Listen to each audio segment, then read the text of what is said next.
The court is now in session. The Honorable Judge Mark Lemieux presiding. Okay, good morning. Please be seated. Good morning. I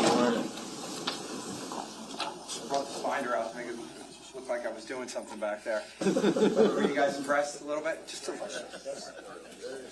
All right. So, all right, we're back on the record. This is State of New Jersey versus Paul Caneiro. It's indictment number 19-020283. Can we have the appearances of counsel for the record? Good morning, Your Honor. Assistant Prosecutor Nicole Wallace on behalf of the state. Good morning, Judge Chris Decker, Assistant Prosecutor for the state. Good morning, Your Honor. Monica Mastone on behalf of Mr. Paul Caneiro, who's present. Good morning, Judge. Andy Murray, also from Mr. Caneiro. All right, good morning, everyone. Good morning, Mr. Caneiro. All right, prosecutor, you ready to call your next witness? Yes, Judge. The state calls Detective Brian Miglerisi. Okay.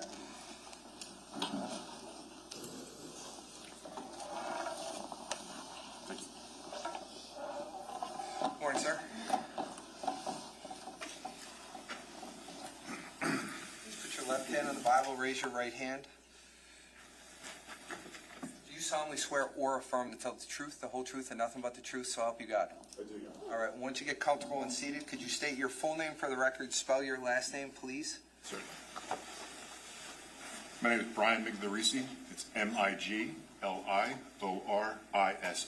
Okay. Prosecutor, when you're ready. Thank you, Judge. Good morning, Detective. Good morning. By whom are you employed? The Monmouth County Prosecutor's Office. And how long have you been with the Monmouth County Prosecutor's Office? Just about 10 years. What is your current assignment there? Currently assigned to the High Tech Crimes Bureau, and also I'm assigned to the FBI New Jersey Regional Computer Forensics Lab. So can you just break that down for us and tell us what your role is in each of those two different capacities? Sure. The High Tech Crimes Bureau is our new computer crimes unit, and I'm pretty much, since I'm tasked out to the FBI, my sole responsibility is at the lab, which is the Regional Computer Forensics Laboratory. So I'm an FBI task force officer to the lab. Prior to those units, what other units did you work in the prosecutor's office? The Major Crimes Bureau. And when was that? That was between 2021 to 2025. So was the majority of your time with the prosecutor's office spent in the High Tech Crimes Bureau? Yes. As it used to be called computer crimes? Yes, it was. What, if any, prior law enforcement experience do you have? I was a police officer in the Asbury Park Police Department, where I would patrol division as well as street crimes unit. How long did you do that for? Just about 10 years. And did you have any other assignments over those years? My total career, about 11 years, I worked as a task force officer with the U.S. Marshals New York, New Jersey Regional Fugitive Task Force. What, if any, relevant trainings did you undergo or certifications to be a detective in the High Tech Crimes Bureau? So I attended a few classes and certification courses. The first one was Celebrate. That's like a week-long course where you do a hands-on as well as a practical exam to get the certification. There was another class called In-Case Forensics, which had the same kind of breakdown. It was about a week-long where you obtain a certificate after you do a practical exam.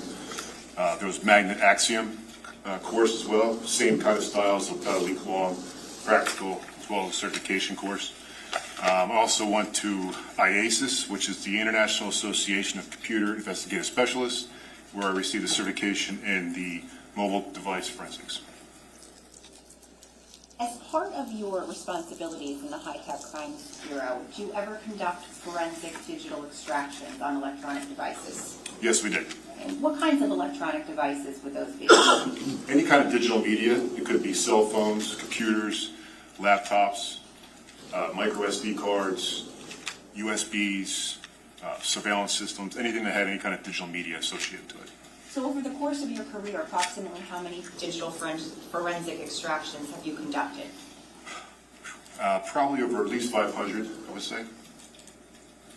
Now, generally speaking, can you tell the jury what a digital forensic extraction is, what the purpose of it is? Sure.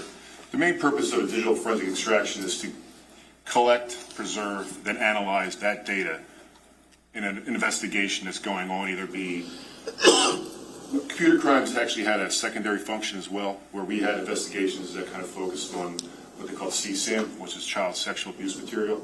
So a lot of the investigations we had with that, so we would try to preserve all that evidence that we can for digital evidence for any kind of investigation that we're on. So you can conduct electronic digital extractions in a number of different cases. Yes, we can. On electronic.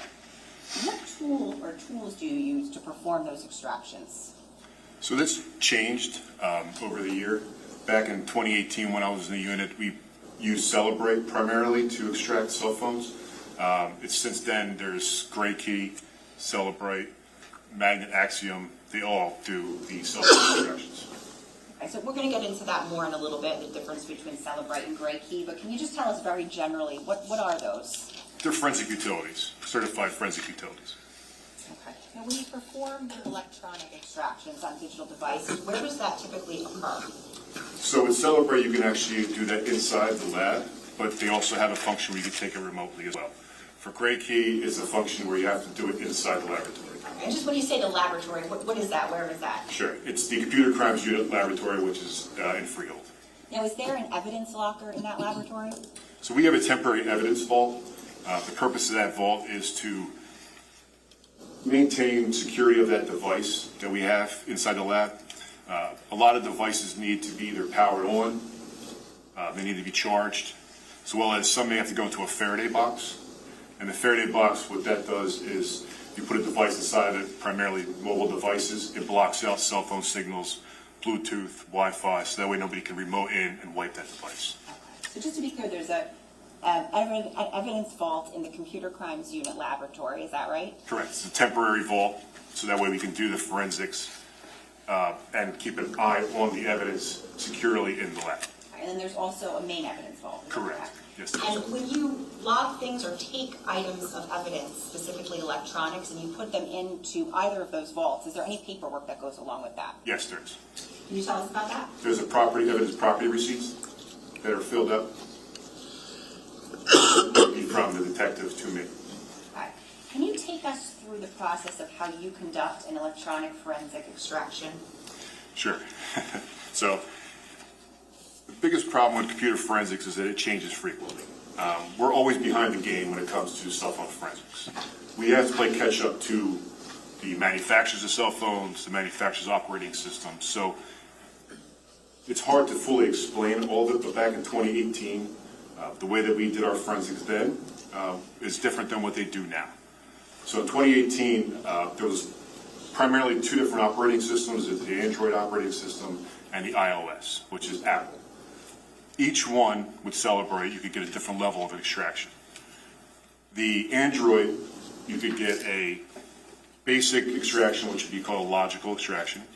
And that's like if you were to just open up your phone, you see what you get, and that's all you get in that extraction.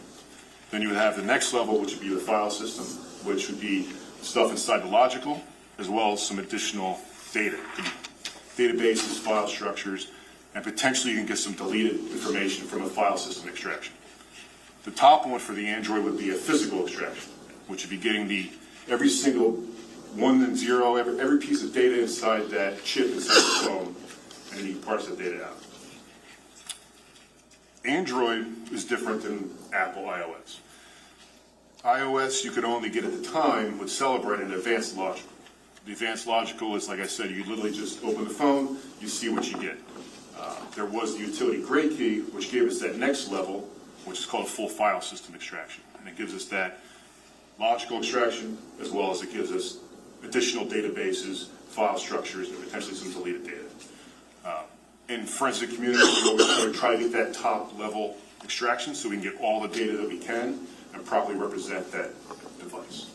Okay, so there's Celebrate and Gray Key, right? Right. And are those essentially tools to help conduct a phone extraction? Yes, they are. So the first step of a phone extraction, does that entail extracting the contents of the phone onto something else? Yes, it does. What is that something else? It's called raw data. So we extract that data from the device and we'll put it on a forensic drive, and it's called raw data. Now, is there a next step in the process after you get that raw data? Yes, we will then take that raw data and process that in a forensic utility, usually be Celebrate or Magnet Axiom. Can you just look at the raw data yourself and understand what it is? No, we cannot. Okay, so you said you process it in what? In either Celebrate or Axiom. Okay, so each of those, Axiom and Celebrate, when you say that you process it, what does that mean? So processing, what that does is the forensic utility will take the raw data, it'll parse it out, and then put it in a format that you can understand and see. It categorizes items, creates timelines, it'll build file system structures so you can see it, you can go through the evidence clearly. And is there another step after that that occurs? Yes. After we have it parsed out, you can see the evidence. We then create extraction reports from that. And you can make a working copy, which is the actual forensic file, and a reader, which reads that file. And then there's also the PDF copy that we create. And the PDF could be hundreds of thousands of pages. So it's a little more difficult to go through a PDF file, but we do both of them at the same time. And the working copy and the PDF file, do they contain the exact same information? Yes, they do. When a forensic extraction is performed using Gray Key, what are some of the pertinent databases that are pulled from the phone? So there's a few databases that are very important when it comes to iPhone forensics. The main one is Knowledge C. It's a SQLite database. And what that is basically, looks just like an Excel spreadsheet, and the data is stored in individual columns and rows. And then when an app needs that data, it'll actually call that location on the spreadsheet or database, pull it, and present it on the phone so that way you can see it as a user. And does that database, Knowledge C, does that only apply to iPhones? Yes, it does. Okay. Do you know what the purpose of having that database is on an iPhone? So it's actually created by iOS or Apple. It's a hidden database that actually stores pretty much just about every user activity on the device. It could be your web history, calls, texts. It also stores status of the device. So it could be if it's plugged in, charging, if the screen is on or off. You could pretty much take the data from that and build a timeline of the user's activity on the device. Now, is the purpose of it essentially to help the iPhone or Apple learn the user's behavior? Yes, Is it also helpful, though, to forensic investigators as well? absolutely.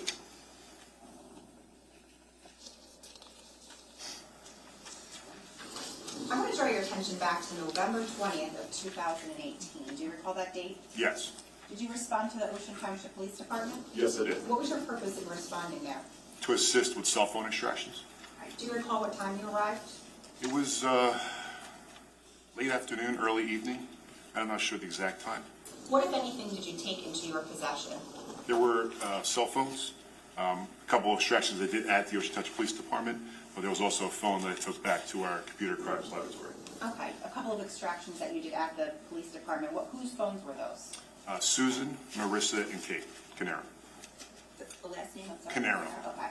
And you indicated there was another device you took possession of? Yes, I did. What was that? It was an Apple iPhone X that belonged to Paul Caneiro. And who did you take possession of that from? Detective Catalona. When you took possession of that iPhone, what did you do with it? I took it back to the computer crimes laboratory and put it in our Faraday box so that way it could be properly secured. The next day, November 21st of 2018, did you perform a forensic examination or extraction of that phone? Yes, I attempted to extract the device, yes. Now, was the phone password protected? Can we just take a break for 5 minutes? Everyone can hang out for a minute. Jurors, can you go into the jury room for a second?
Stay seated. Okay.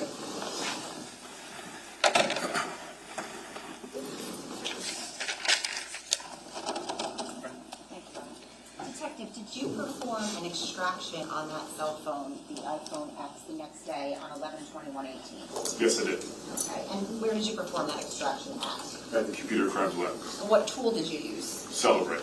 Now, once that extraction was complete, what did you learn? The Celebrate showed that the Apple iTunes backup file was encrypted. What does that mean, encrypted? So Celebrate, when it would extract a device, especially with Apple iPhones, it would utilize a backup file, which would be like if you were to lose your iPhone today and you go to the store, you would use that backup file to reinstate into the new phone. So that way it looks like your old phone. It could be a little bit of window depending upon the last time you backed it up, so the information could not fully be there, but it all bases upon when you last backed up your phone.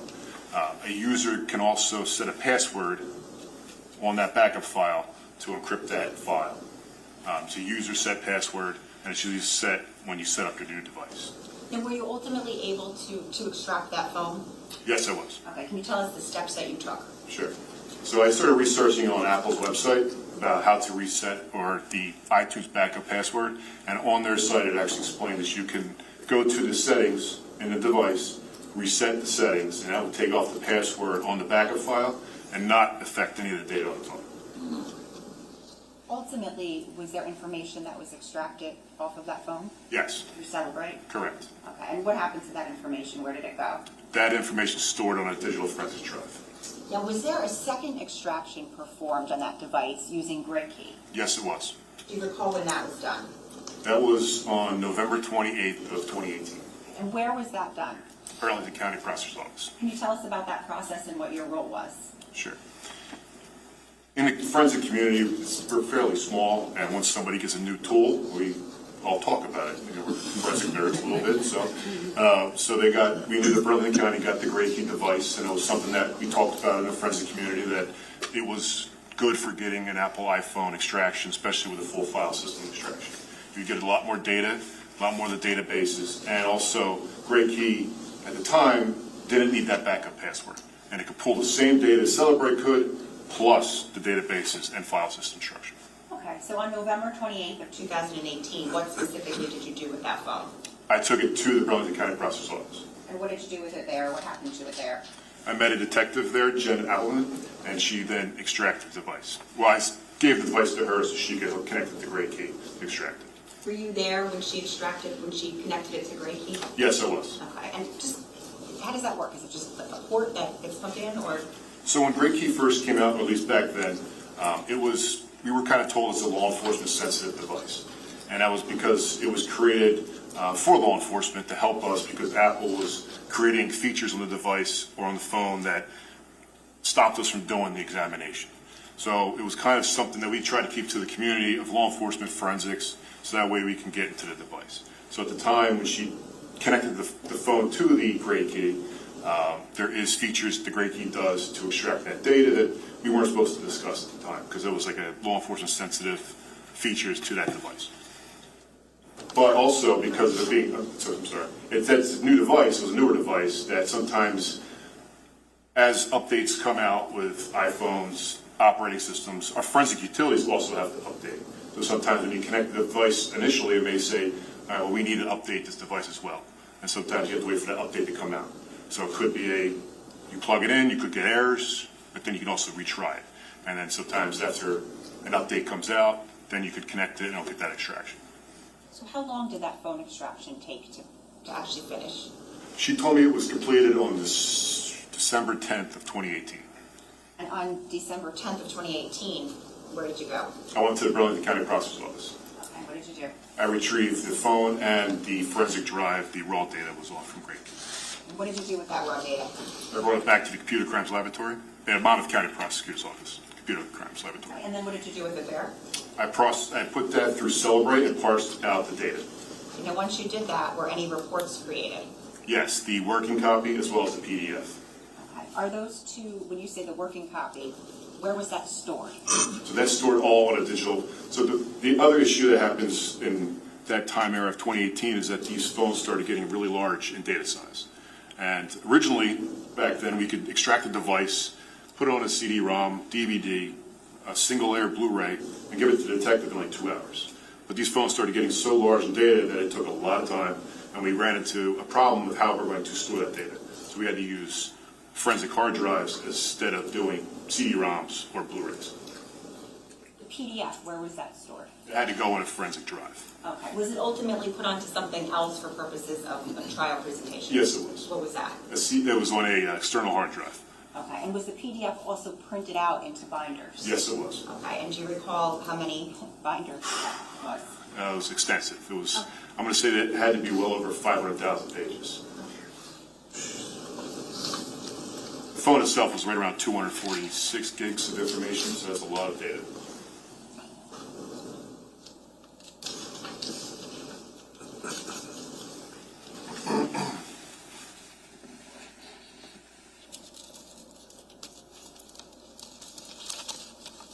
I'm showing counsel what's been marked as S42.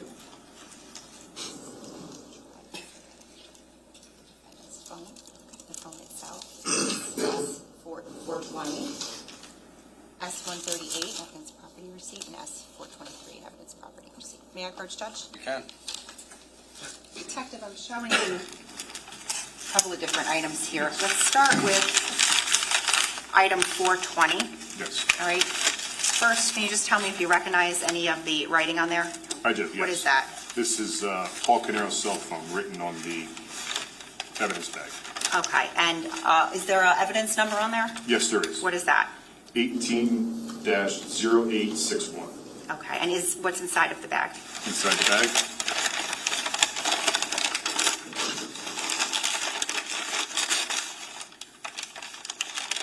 Is what we call a basic Faraday bag. It's basically like tinfoil, and it protects the phone additionally. And inside that is a black Apple iPhone in a black and clear case. Okay, is this the phone that we've been talking about, Mr. Caneiro's cell phone? Yes, it is. Okay, thank you. You can put that back in there.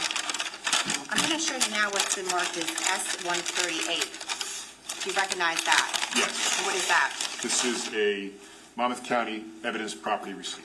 Okay, and specifically, what is it a receipt for?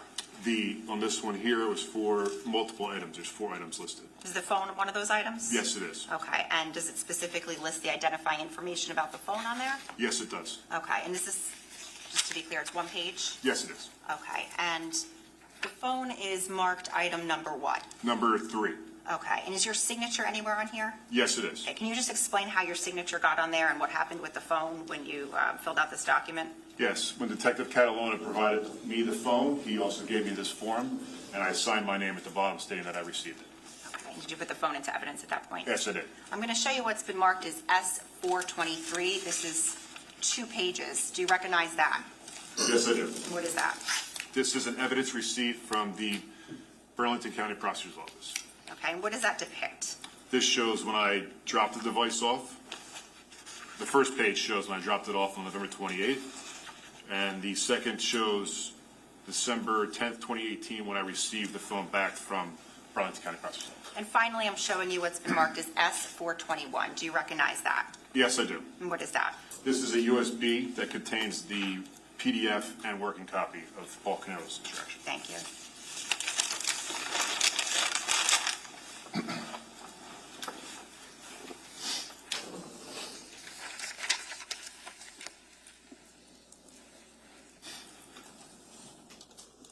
Detective, I'm going to show you what's been marked as S69.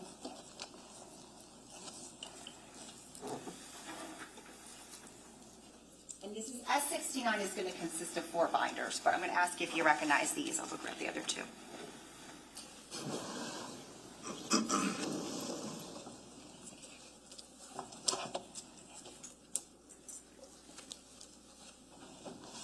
Could have carried him over. I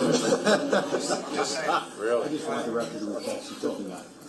I didn't hear that. Is that in the record? No, it's not. Detective, Yes. do you recognize these? Yes, I do. And what are they? These are binders that contain the PDF report of Paul Caneiro's phone. And just to be clear, there's for a certain time frame, is that right? Yes, it is. And is that November 19th and November 20th of 2018? Yes, it is. Okay. Now, these binders, do they have page numbers on them? Yes. Okay. And are the page numbers in each binder listed on the front of each binder? Yes. Yes, it is. And have you seen the contents of these binders before today? Yes, I have. Thank you. And is this exactly the same information that is on that USB drive that I just showed you? Yes, it is. There you go. Chivalry's not dead. We're going to come back to the phone shortly. I want to draw your attention, though, to the next day, Thursday, November 22nd of 2018. Yes. Were you involved in conducting any digital forensic extractions of any other devices with regard to this case? Yes, I was. What was that? I was called to the scene in Colts Neck to retrieve and receive some surveillance systems that were recovered at the scene. When you say the scene in Colts Neck, is that 15 Willowbrook Road? Yes, it is. Okay. When you responded to the scene, what, if anything, did you take possession of? It was 6 WISE cameras and 1 GE surveillance unit. And who did you take possession of those from? Detective Steve Vogt?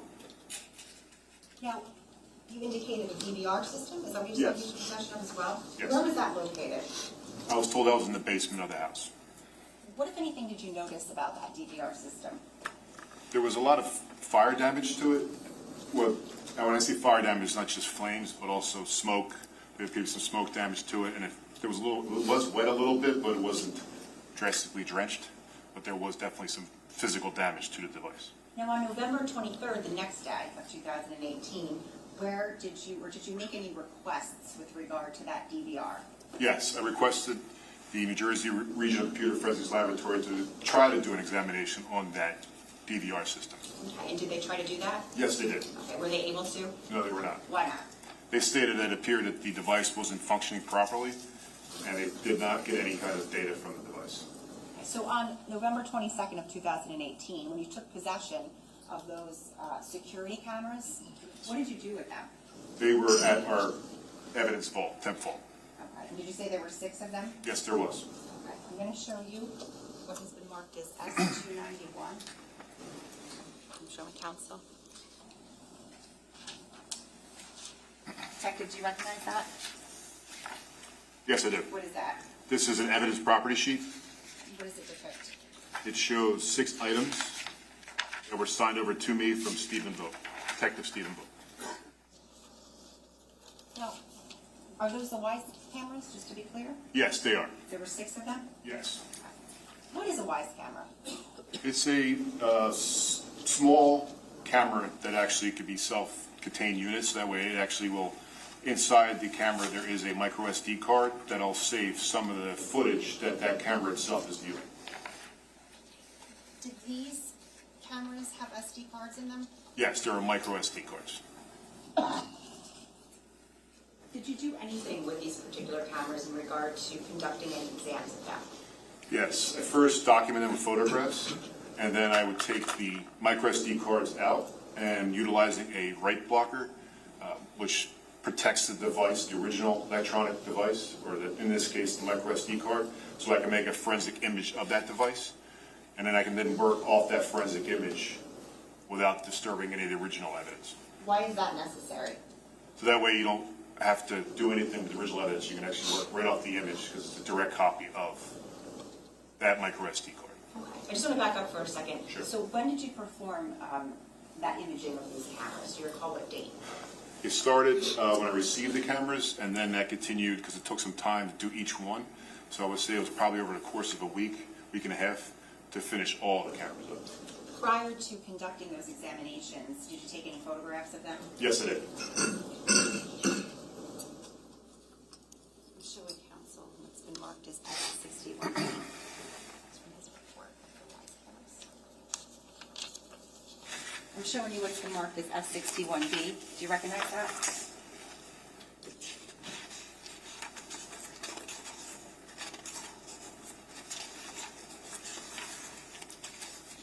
Yes, these are the cameras, the pictures I took of the WISE cameras. Going through those photos, can you tell us how many there are there? Sure.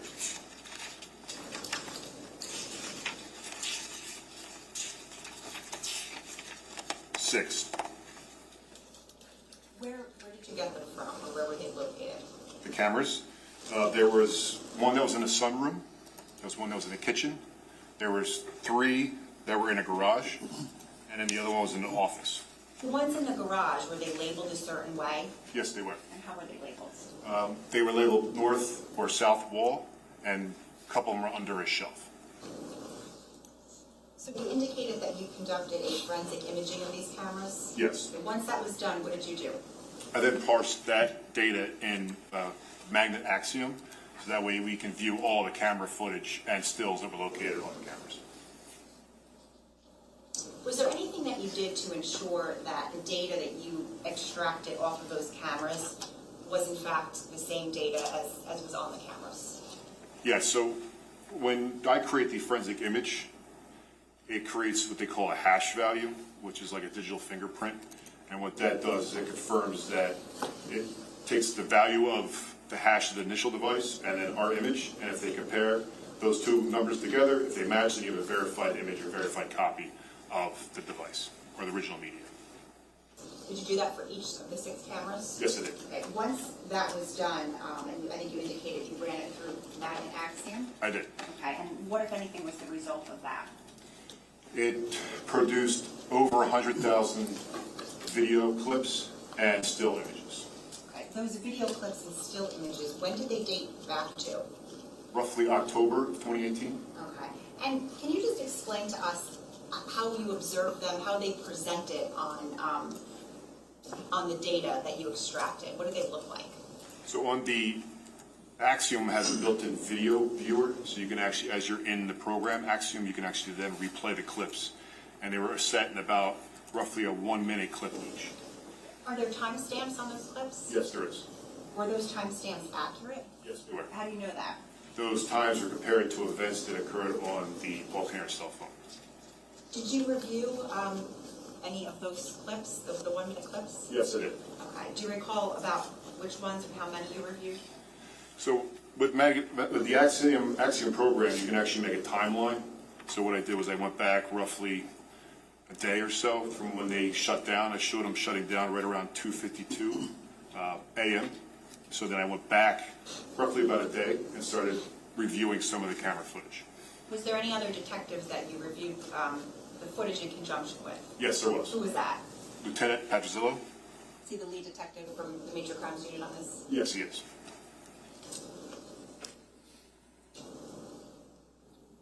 I want to draw your attention specifically to the kitchen camera, timestamp 3:50 p.m. What, if anything, of note did you review on there? There was a phone call that occurred. Okay, and can you tell us anything about that phone call?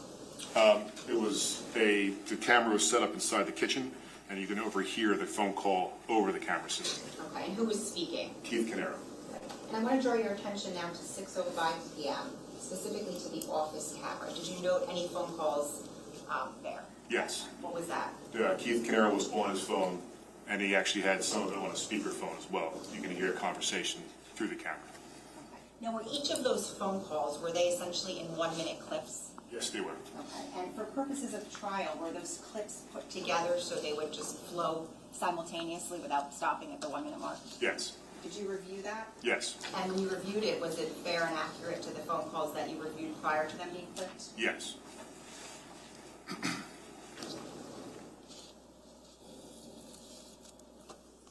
I'm going to show you what's been marked as S66. This is the kitchen and office phone calls.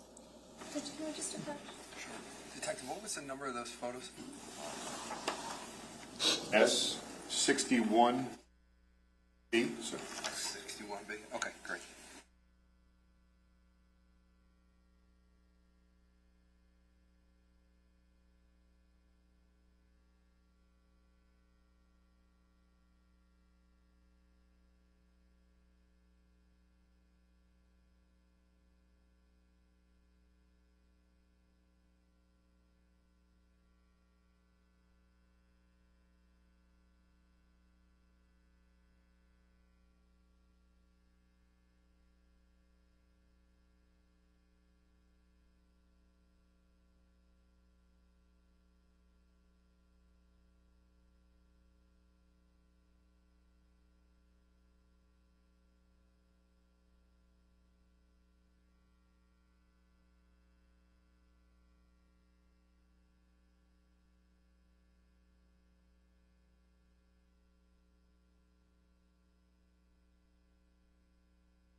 Judge, at this time, the state would seek permission to hand out a transcript of S66A, which is going to be marked, the transcript is marked as S67. Sure.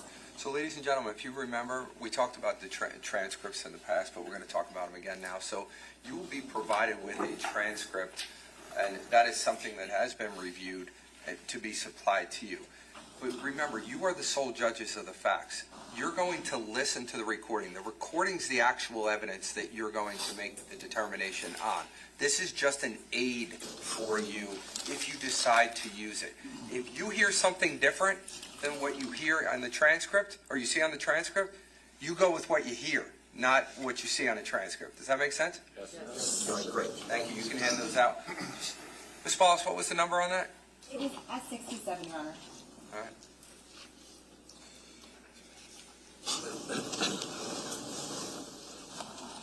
Ms. Massillon, just confirm you don't have any objection to the transcripts, right?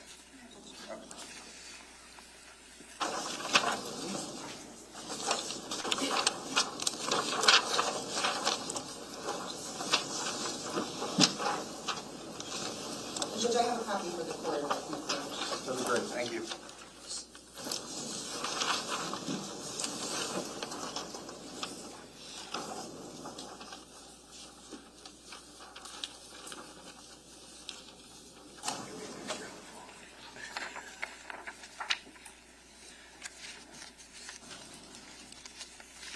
At this time, the state seeks permission to play S66. Before we start it, Detective, do you see a timestamp on here? Yes, I do. And what is that? 2018-11-19, which is November 19, 2018, 15:50 hours. Is that military time? Yes, it is. What is that in regular time? 3:50 p.m. Thank you.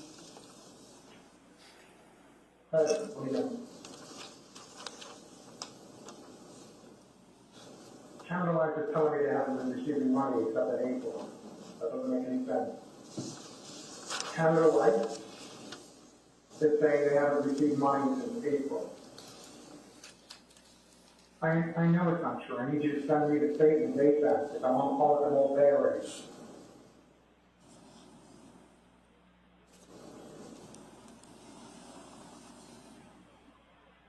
I need to access the money.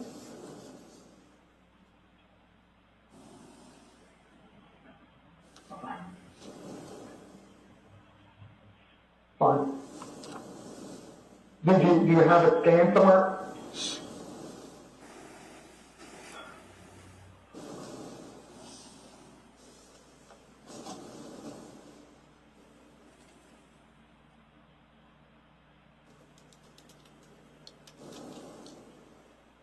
Do you have it scanned in Evernote? Can I log into it and grab it? Do you have the online access? I'll just go online and see it. You don't have the online access?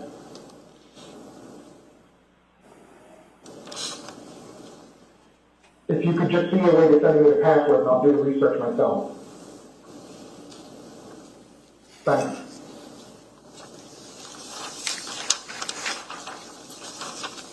Detective, did that fairly and accurately portray what you initially watched when you watched this particular call? Yes, it does. At this time, the state would seek permission to play S66B. 66B? Okay. That's left. The other ones, the transcript for that is S68.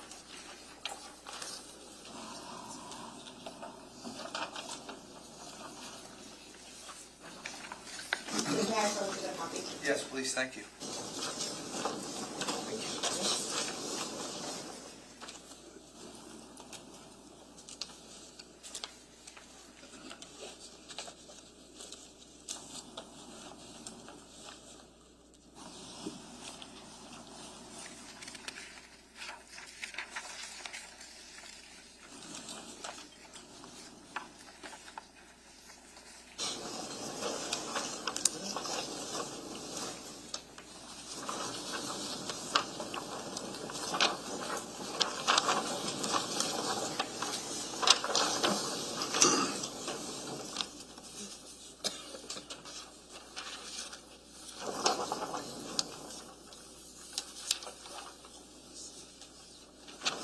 Judge,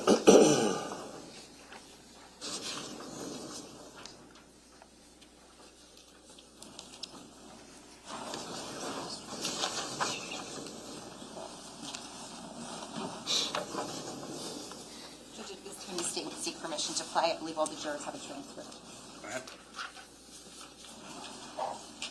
Before we start, Detective, is there a timestamp on here? Yes, there is. What is that? 2018-11-19, which is November 19, 2018, 18:05:01. And what is that in non-military time? 6:05:01 p.m.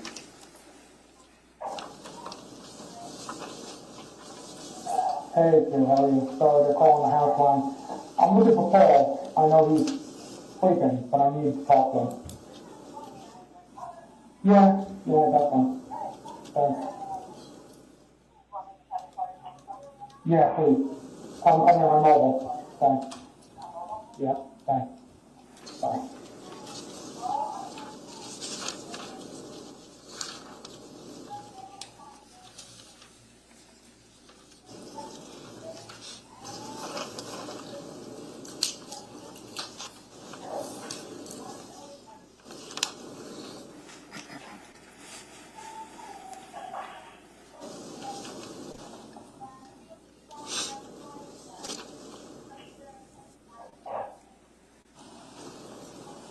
Can you pause it for a second?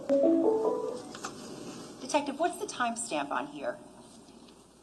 2018-11-19, 18:06:01. Okay, what do we just hear? A phone call. Thank you. Hey. I just spent the last hour and a half on the phone with the insurance company. They're saying they haven't received any money and that they took a loan against my account and they're taking another one in October, which is just in October. I need to know, show me where you're sending the checks in online. You're writing them out online. I need to know where they're going. I need you to wake up there and do it. Short of you being dead, I need to see this up. You need to log into your account then. You log into the TV account. Give me the log into the TV account. Your TV account, you don't know yours? You don't know your TV login. Go find it and give it to me. I need to see it now, Paul. I need to see it. I need to see it now. I understand, Paul. I understand that. I just been here today. Paul, I'm telling you. I need it. I need it. I need it. Give me the fucking login, Paul. Give me the login, Paul.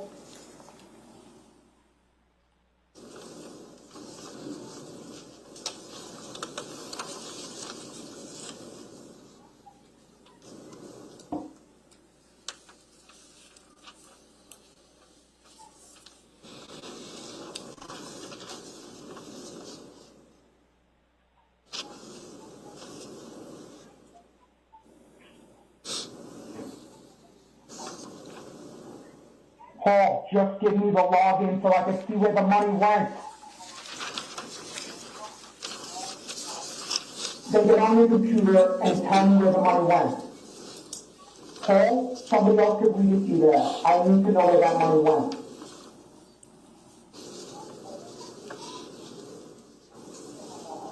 Look a little while, Paul. I understand you're saying you need to wake the fuck up, Paul. Paul, I'm telling you, I've just been half the day looking for this. I need to know where it went. Paul.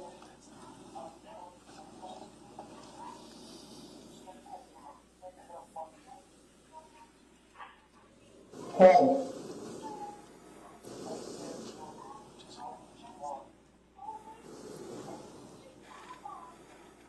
Are you sure it went to the right place this time?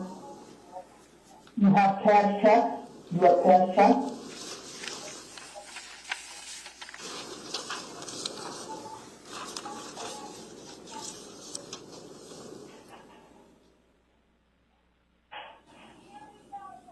Paul.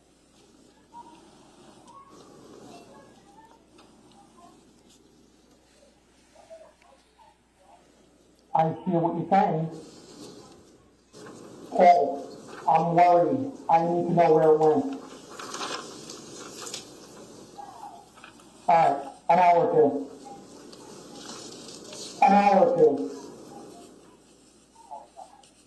An hour or two, Paul. That means by 8 o'clock.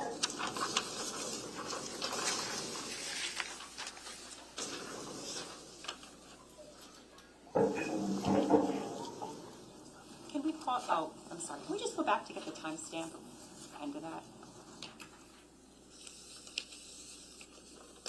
At the end of the phone call, what is the timestamp there, Detective? 2018, 11/19, 1809, 57. And again, in non-military time, please? 6:09, 57 p.m. Thank you. It was not a fair and accurate portrayal of the call that you had originally listened to from Axiom and then we clipped for trial. Yes. Judge, can I collect the transcripts? You can.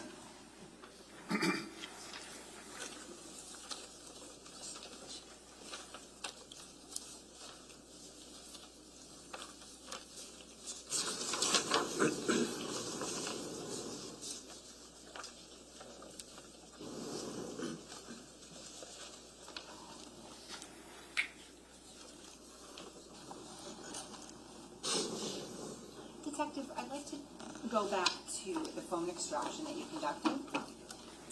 On 11/21/18, did you take any photographs?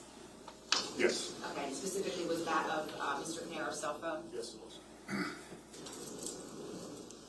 I'm showing counsel what's been marked as S61A.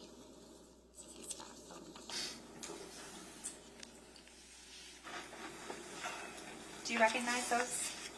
If you could flip through and just let us know.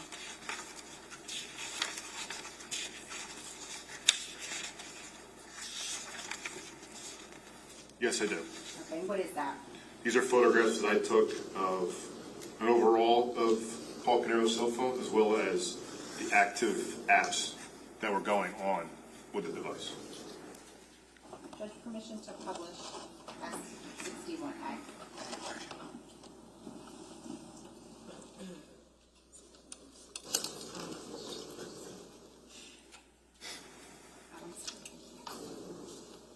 Can I just approach to the review?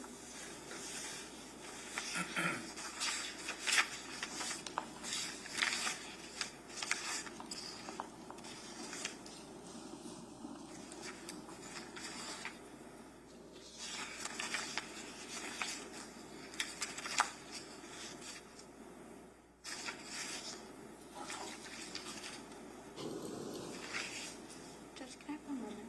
Sure.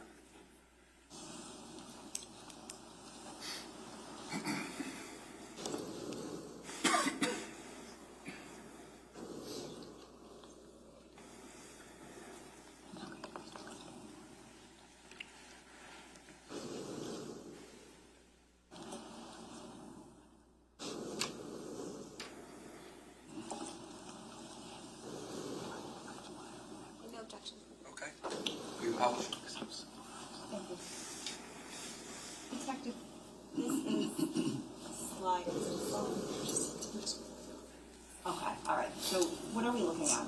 This is the overall of Paul Caneiro's cell phone. Okay, if we can scroll down, please.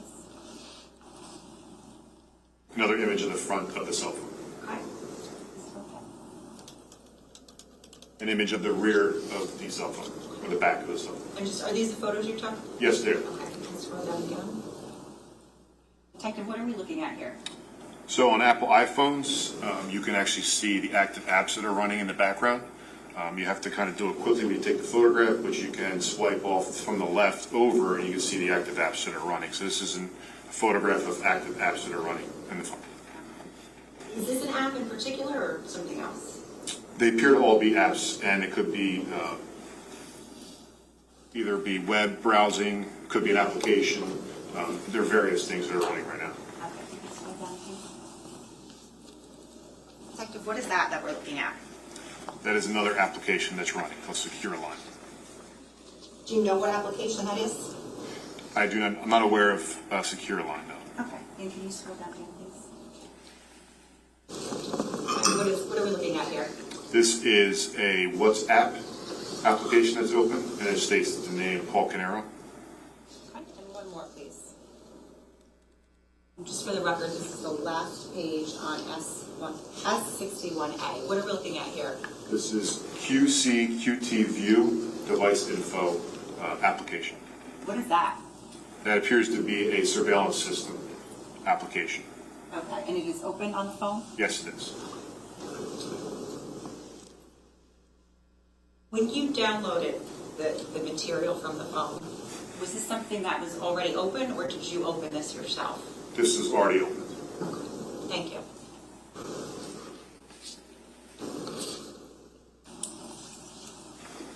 Now, you had indicated earlier that what I had showed you, I believe it was S421, the portable drive, Yes, That's essentially the same thing as what's in the binders. It's a PDF. correct. Okay, and you reviewed? some of that PDF. Yes, I did. Okay, Judge, the state seeks permission to publish certain pages from that PDF. Any objection? No. Okay, go ahead. Thank you. These have page 1.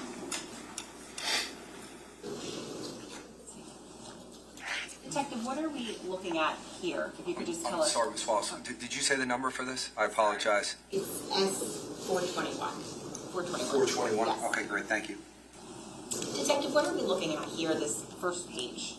This is the Celebrate Extraction Report initial page, which provides the pretty much the initial settings or information of the device. Okay, and again, is this page 1 of The 4 binders, there's thousands of pages. Yes, it is. Okay. So under summary here, where it says, Examiner's name, whose name is next to that? Detective Brian McDorsey. okay, and notes. Gray key extraction. Okay, and is that because this was extracted through Gray Key? Yes, it was. I should have asked you before, but when you initially extracted it with Celebrate, Yes. is the same information from Celebrate on the Gray Key? Yes, Gray key actually obtains the same information Celebrate does, and then some. It adds the file system with it as well. So you get database files and some other file structure information, and you could potentially get some deleted information. Okay, if you can see under where it says, Source extraction, time zone settings, Yes, one above that, decoding start date time, do you see that? yes. okay, what does that mean? That is 7/21/2025. That's when this portable case was created. The case file was created? Correct. Okay. And If you can just go up a little bit. do you see where it says device information? Yes, Is there a serial number on there? yes, there is. Okay, and is that the serial number that matches the phone, essentially? Yes, it does. Is there a phone number listed on there? Yes, there is. What is that? 732-500-7902. Okay, and whose phone number is that? Paul Caneiro? And where it says Apple ID, it has it twice. Do you see that? Yes. Okay, What is the email address next to those? The first one is pcanero@squareone.com. The second is pcanero@mac.com. We just saw the Wise camera calls, the first one being at 3:50 p.m. and the second one being at 6:05 p.m. Do you recall just seeing those? Yes. Okay, did you see those phone calls specifically? Did they match up with the call logs in here? Yes, they did. If we can please go to page 362.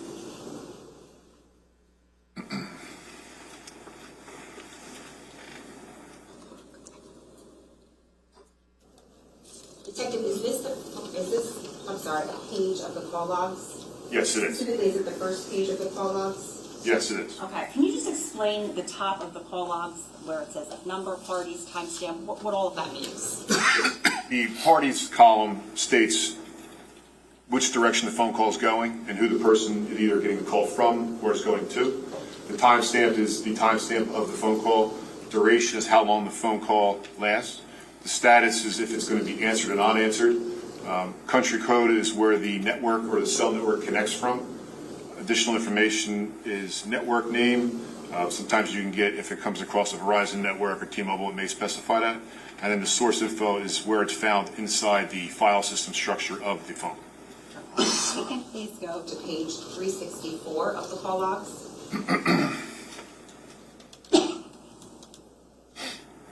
And Detective, I'm going to ask you, as we scroll up, are the calls going forward in time or backward in time? Backward in time. Okay. I'm going to direct your attention to item 37. Do you see that? I do. Okay, and what is the time on there? 11/19/2018, 3:03:50 p.m. UTC -5. Okay, UTC. So, cell phones, when they extract into a UTC, which is Universal Time.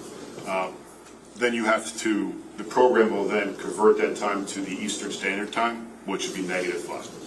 And that's the current time at that time of the phone call. So the time that we're looking at there, so this would be 3:03 p.m.? Yes, That's the accurate time, is that right? at that time, yes, that's Eastern Standard Time. Okay. Who is that call indicating that it's from? It's from 732. Is there a name? I'm sorry. I'm sorry, yes. Tiffany Riviere. Okay. Does it indicate whether the call was answered? Yes, it does. Okay, and does it have the duration of the call there? Yes, 57 seconds. Okay, I'm going to direct your attention to item 36 now. Do you see that? Yes. Okay, and what are we looking at here? That is a incoming phone call from Keith Caneiro. What is the time? 11/19/2018, 3:49:49 p.m. UTC -5. Does it indicate if it was answered? Yes, it does. Okay, and the duration? 48 seconds. Okay, and I'm going to direct your attention to item 35. Do you see that? Yes. All right, and what's the timestamp there? That one is 11/19/2018, 3:53 p.m. UTC -5. And who is that? What is that? That is an incoming call from Keith Caneiro. Does it indicate whether it was answered? Yes, it does. And the duration? 30 seconds. I'm going to ask you to take a look at item 34. Do you see that? Yes, I do. Okay, and what is the timestamp on there? 11/19/2018, 4:55:26 p.m. UTC -5. Okay, and where does that call indicate it's coming from? A 1-800 number that states it's Discover card. Was it answered? No, it was not. Okay. Item 33, what's the timestamp on there? 11/19/2018, 4:56:23 p.m. UTC -5. And where does that call indicate it's coming from? States Porsche of Monmouth, which I'm assuming is Monmouth. Was it answered? Yes, it was. Okay. I'm going to direct your attention to item 31. Do you see that? Yes, I do. And what is the timestamp on there? 11/19/2018, 6:05:50 p.m. UTC -5. Okay, and what does that call indicate, or who is it calling? It is an outgoing phone call to Keith Caneiro. Is there a duration of that phone call? Yes, there is. What is that? 1 minute and 23 seconds. And I'm going to direct your attention to item 30 now. Do you see that? I do. Okay, what is the timestamp there? 11/19/2018, 6:07:38 p.m. UTC -5. Okay, and what does it indicate, who, if anyone, is calling? Is an incoming call from Keith Caneiro. Was it answered? Yes, it was. And the duration? 2 minutes and 3 seconds. Okay. You indicated before that when you watched the WISE cameras, you matched up the timestamps to the call logs. Correct. Just to be clear, it looks like there are 2 calls here. Yes. Okay. Were you able to determine why it looks like there's 2 calls there? It appears the phone call may have been dropped in between the conversation. Okay. And do you recall when we watched specifically the last call in the office that there was a little bit of a lag time? Yes, there was. Detective, based upon your review of this cell phone extraction, does Mr. Caneiro's phone ever call Keith Caneiro again on 11/19 of 2018? No. Now, the next activity in the call log, if we can look at item 29, please. Do you see that? Yes. So we're now at 11/20/18. Do you see that? Correct. And what's the timestamp there? 4:57:48 a.m. UTC -5. 4:57:48. And what does that reflect? It's an incoming call from Central Station Alarm. Was that call answered? No, it was not. Okay, I'm going to come back to this page shortly. I'd like it if we can go to please page 564.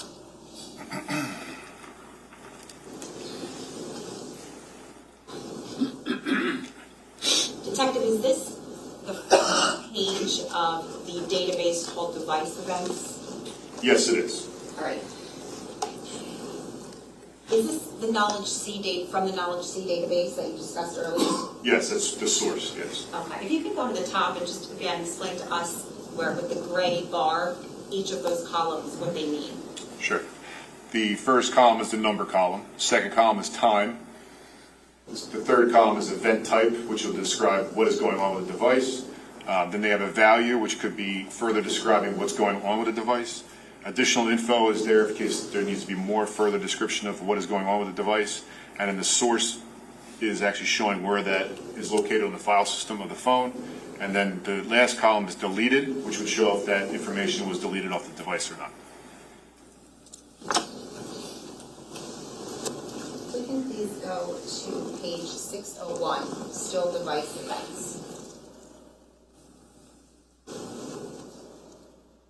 I'd like to direct your attention to item 354. Do you see that? I do. Okay. What does that indicate?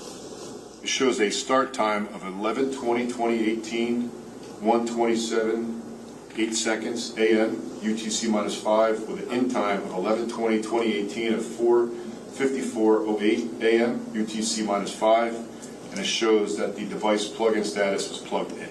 Okay, so explain to us, if you could, what that means in layman's terms. That the phone was plugged into a charger When? at 1:27:08. Okay, so the phone gets plugged in at 1:27:08 a.m.? Correct. And when does it indicate the phone gets unplugged? At 4:54:08 a.m.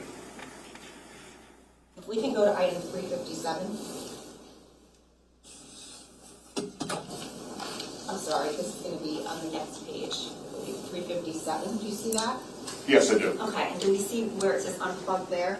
Yes, I do. Is that essentially indicating that the phone was unplugged at the time 4:54:08 a.m.? Correct. Okay, why is it on there twice? It's just showing that this is the time frame when it was unplugged. Okay, and the unanswered call from the alarm company came in at 4:57:48 a.m., is that right? Correct.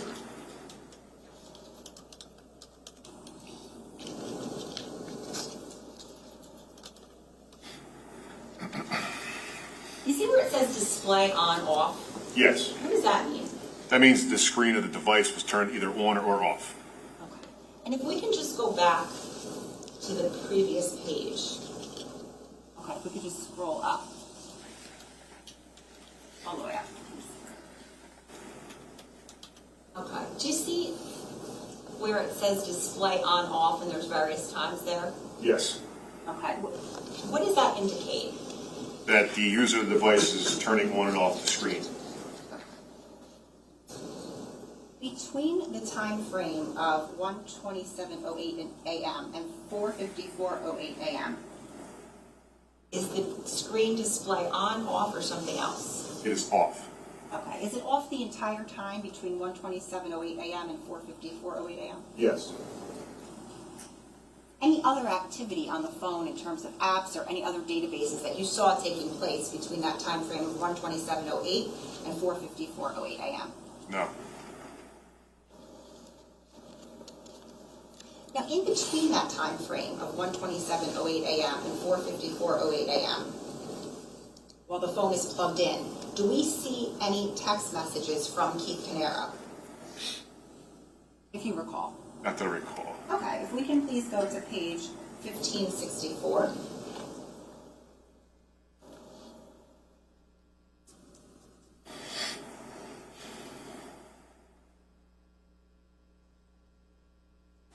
I'm going to direct your attention to item 4342. Yes, Do you see that? I do. Okay, what does that reflect there? It shows an instant message or a text message incoming From who? from Keith Caneiro. And what is the time there? 11/20/2018, 3:14:58 a.m. UTC -5. Now, is the content of that text message, what was said, located somewhere within that column? Yes, it is in the second to last column. And what does it say? My power is totally out at home, total AC failure. I'm going to direct your attention to page 1565, which is the next page over. It's going to be item 4344. Tell me when you see that. Yes. Okay, and what do we see there? It's an instant message incoming at 11:20/2018, 3:15:01 a.m. UTC -5, and it's coming from Keith Caneiro. And what does the content of that message say? I used the manual switch in the basement, but nothing is working. If we can go to item 4346. Tell me when you see that. Yes. What are we looking at there? An instant message incoming, 11:20/2018, 3:17:59 a.m. UTC -5, from Keith Caneiro, and the message was, I'm not even sure what to do. Okay. And finally, if we could go to item 4348, and just tell me when you see that. Yes. It's another instant message incoming, 11:20/2018, 3:18:13 a.m. UTC -5, from Keith Caneiro. The generator says AC failure, going outside to see if the generator is in the right mode. And that's at 3:13 a.m.? Correct. Keep that up. I just want to show you what's been marked as S70. I'm showing council.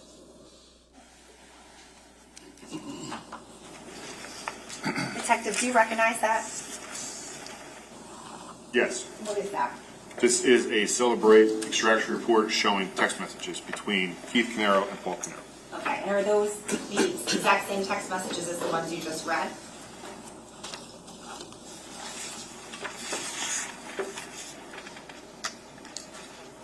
Yes, they are. Okay. Why does it look a little bit different? So part of Celebrate is you can actually, when you create the report, you can make it look like a text message bubble, so it's a little more easier to understand or easier to read. Now, on those text messages, does it indicate what time they were quote-unquote read? Yes. And what time was that? It says here, There's a light on the side there if you oh, want to. thank you. 11:20/2018, 3:14:58 a.m. UTC -5. They were actually, do you see where it says 5:03:28 a.m.? I'm sorry, yes. Okay, is that when they were actually? Yes, they were. Quote-unquote read on the defendant's cell phone? Yes. Okay. I can take that back from you.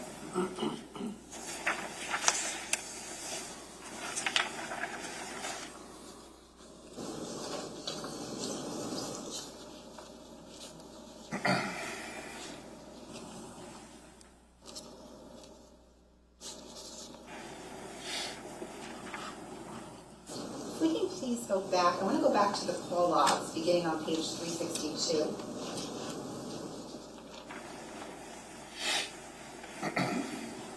We left off, I believe it was at 4:54:08 a.m. with the phone being unplugged. Do you recall that? Yes. On page 364, if we can go back, I just want to draw your attention to item 28. You see that? Yes, I do. And what is that? It is a incoming from Watchlight/ALAR, 11:20/2018, 4:59:56 a.m. UTC -5. Shows not answered. Okay, item 27, what are we looking at there? This is a outgoing to Keith Caneiro, 11:20/2018, 5:04:09 a.m. UTC -5. Okay, just to be clear, it's an outgoing call from the defendant's phone to Keith Caneiro's phone at that time? Correct. Okay, item 26? It is a outgoing call to Keith Caneiro, 11:20/2018, 5:04:37 a.m. UTC -5. Item 25? Is an outgoing call to Corey Caneiro, 11:20/2018, 5:08:12 a.m. UTC -5. Item 24? An outgoing call to Tiffany Rivera, 11:20/2018, 5:10:31 a.m. UTC -5. Okay, I think we go to page, to item 20. 23. Outgoing call to Keith Caneiro, 11/20/2018, 5:28:53 a.m., UTC -5. Item 22, what is that? It's another outgoing call to Corey Caneiro at 11/20/2018, 5:29:27 a.m., UTC -5. Item 20. Outgoing call to Jennifer Caneiro, 11/20/2018, 5:35:23 a.m., UTC -5. And then item 16. An incoming call from Chubb, 11/20/2018, 9:12:29 a.m., UTC -5, and it was not answered.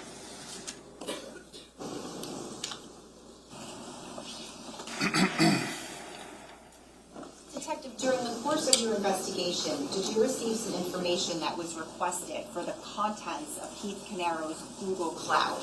Yes, I did. Okay, and just, if you could summarize, what is the Google Cloud?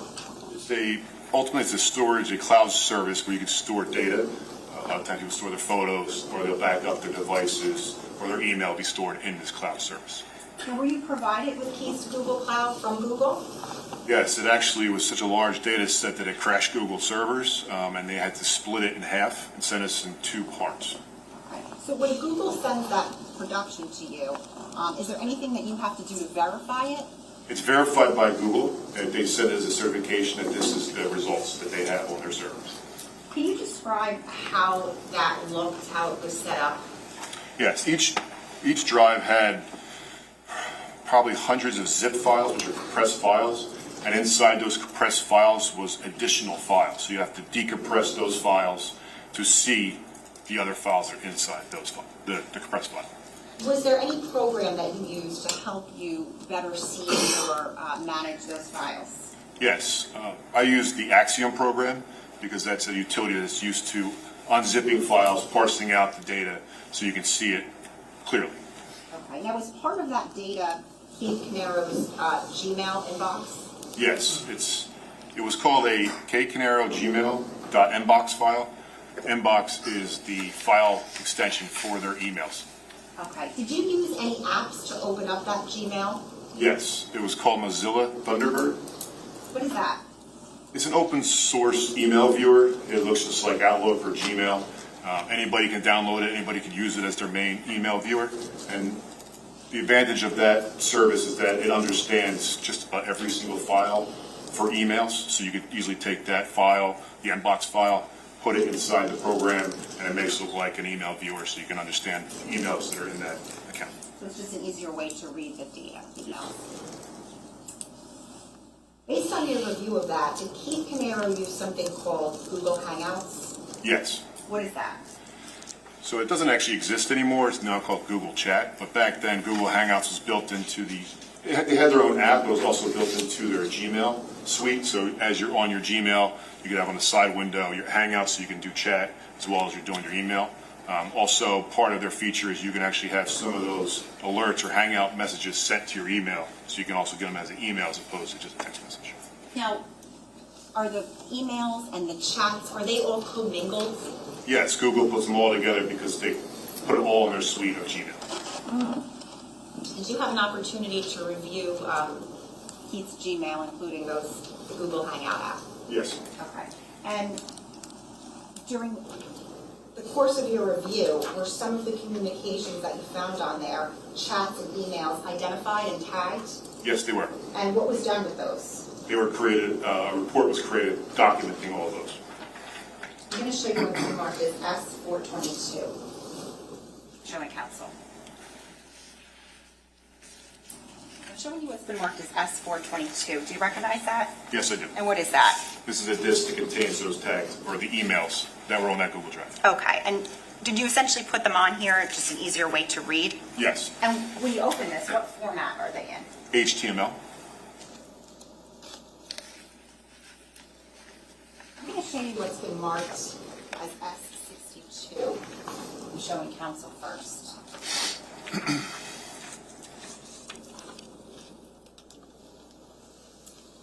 Do you recognize what I'm showing you here, Detective?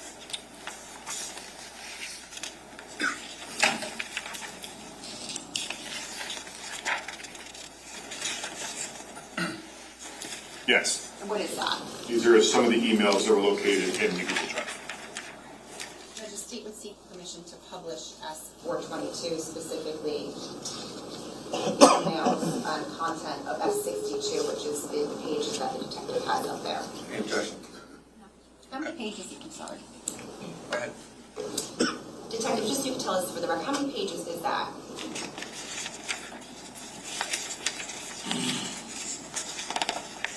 Five pages. All right, okay. All right, if we can publish.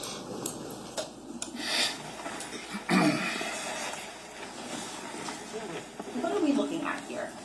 This is the HTML index that shows all the emails that were tagged in that response from Google Drive. So the email's in front of you, S62. Do you see it on the screen? Yes, I do. Are you able to draw maybe a box or a line demarcating when those emails end? And specifically, I'm referring to 4/11/18. On the screen. Stylus there somewhere. There you go.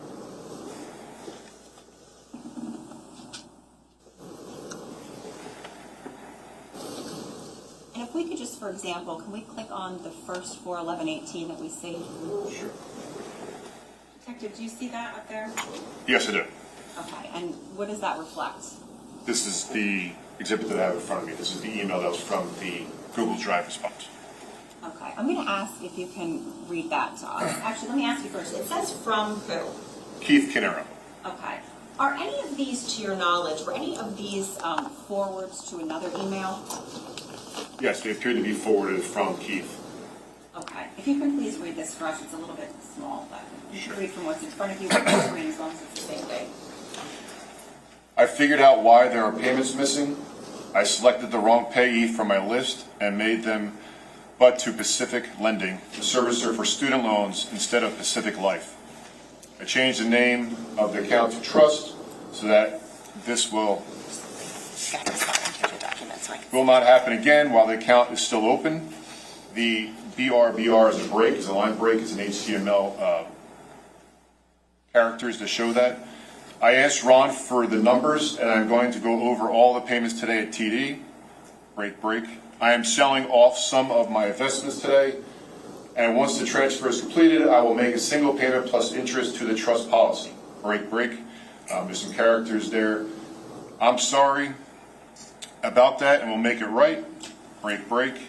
Let me know when you create a new trust account with Bonnie so we can set up the direct deposit from payroll. I can pay the balance of the existing trust account and close that account. You could go to the next one, please. Oh, can you just remove that red mark? Yeah. You know, that's on the right. It's a little button. Oh, Thank you. yep, Okay. If you can please read that. sure. I didn't sleep most of the night trying to sort this out. I know you were stressed, and I'm sorry. I am stressed out more than I've ever been. Break. I understand your decision, and I am not upset. I know I failed you on this, and I am sorry and embarrassed about this. I have had my head up my ass, and now things are clear. One on the next page. We are going to separate and move on with our lives. We talked about divorce, and I am sure we can work something out without strife. And finally, the fourth page. I don't know where I will live. And was that the content from that 4/11/18 date? Yes, they were.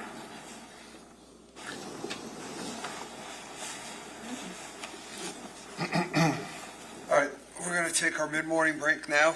The jury's been at it for almost for a while. So I'm going to give you guys your mid-morning break. We will start back up at around 10:25, 10:30. All right, thank you. Don't discuss this case. Don't do any research.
Judge, can I just get the witness? I thought he was in the back. I guess we'd all beat the witness back.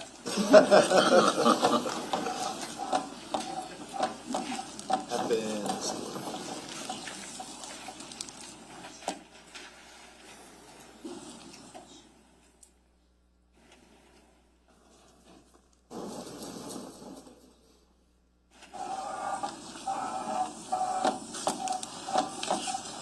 Come on up, sir. Thank you. Sure.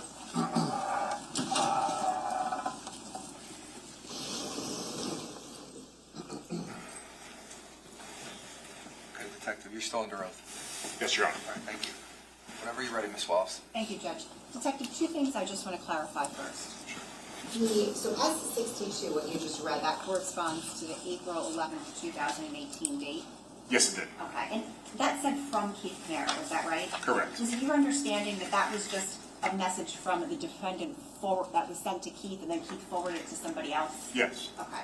And then, based upon your review of this case and phone records, is it your understanding that Mr. Caneiro's cell phone never left his house that evening at all or during that time frame? That is correct. Okay. Now, I'm going to show you what's been marked as S63.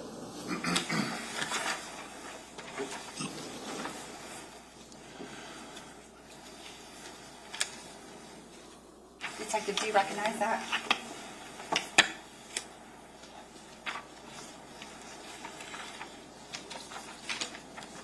Yes, these are the emails that are inside that Google Drive response.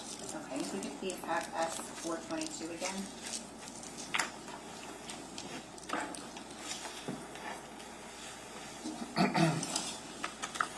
Detective, I'm going to ask you again to just demarcate maybe where the date starts and ends, so 9/13 of 18. Oops. And when you get to the bottom, we'll scroll down further. Okay.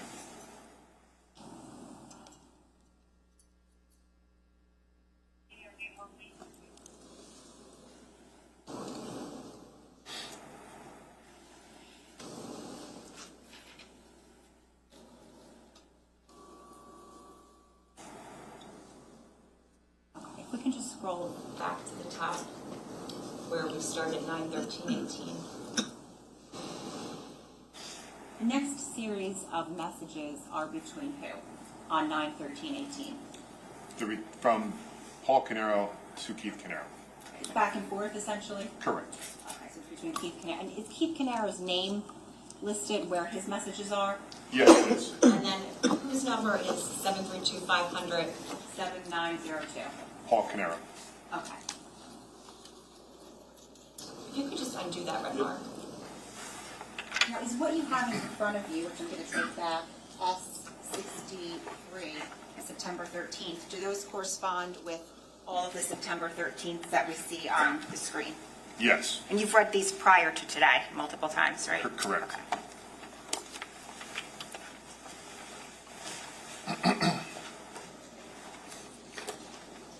Detective, if you can, I'd like you to read these for us, but indicate who is speaking first before you read each one, and we'll click into them. So starting with the first, September 13th, 18. From Keith Caneiro, did you talk to the Terminex people?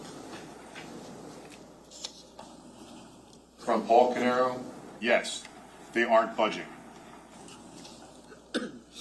From Paul Caneiro, I will explain when we talk. From Keith Caneiro, is it worth it at $850? From Keith Caneiro, yes or no, based on the business. From Paul Caneiro, I can't stay tonight, I have a dentist appointment. From Paul Caneiro, no. From Keith Caneiro, what did Weinstein say about the number? From Paul Caneiro, they are still interested. From Keith Caneiro, but they aren't budging. From Keith Caneiro, so it would be $400K each, minus the car expenses, etc. From Keith Caneiro, I'm still in. From Paul Caneiro, they want us to let them know what the numbers are like. From Keith Caneiro, what do you mean? From Paul Caneiro, at the end of the year. From Paul Caneiro, I'll call you from the car. From Keith Caneiro, what are the projections? Can't we work off that and see what it would be like? From Keith Caneiro, okay.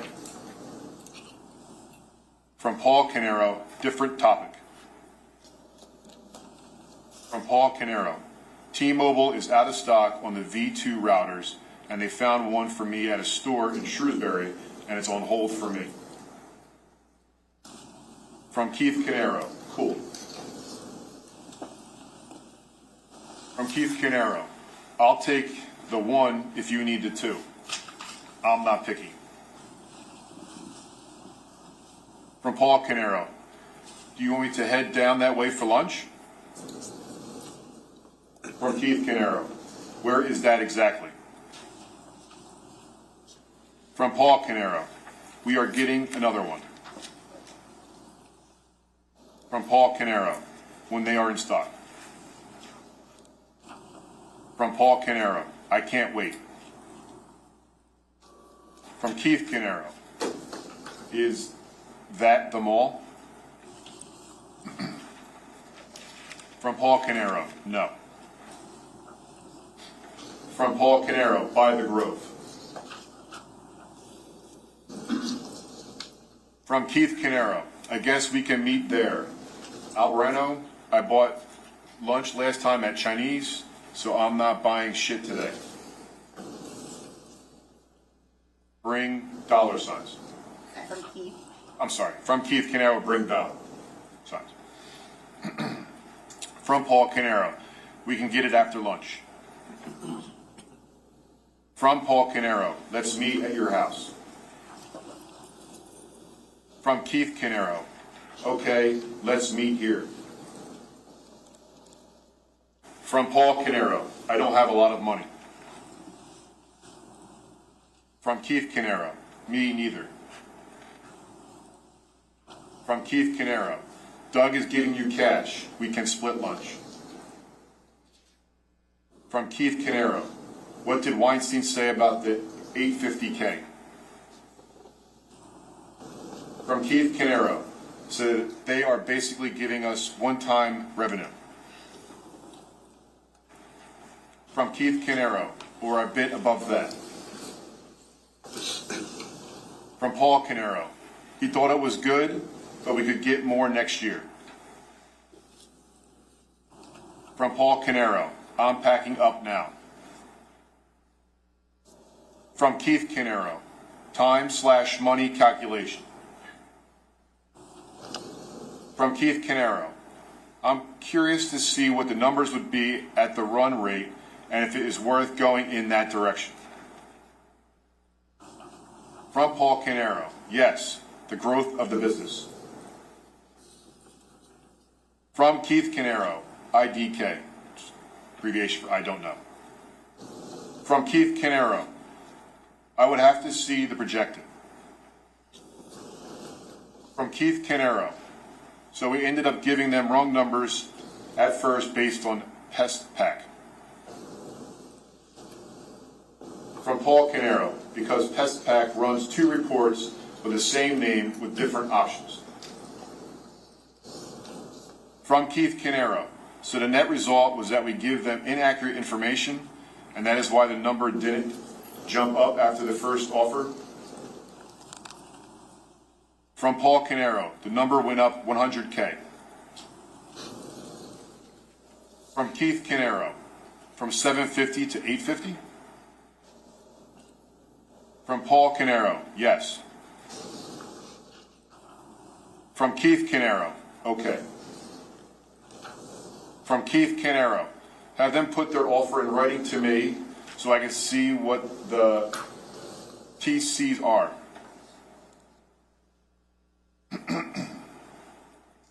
From Paul Caneiro, okay. From Keith Caneiro, let's see what it is. From Keith Caneiro. So EchoStar owes Square One money.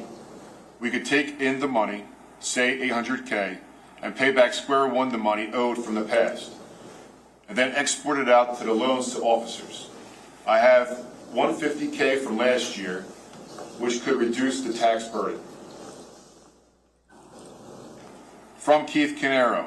Did you talk to Weinstein about that? From Paul Caneiro. Yes. From Keith Caneiro. What did he say? Do we have a list of the money owed between companies that I can look at? From Paul Caneiro. Your loan to officer is being reduced on the Square One side. From Keith Caneiro. I get that. I'm curious as to what EchoStar owes to Square One for salaries, etc. From Paul Caneiro. I will ask Tiffany. From Keith Caneiro. I want to push that money through to that, to reduce it as a taxable capital gain.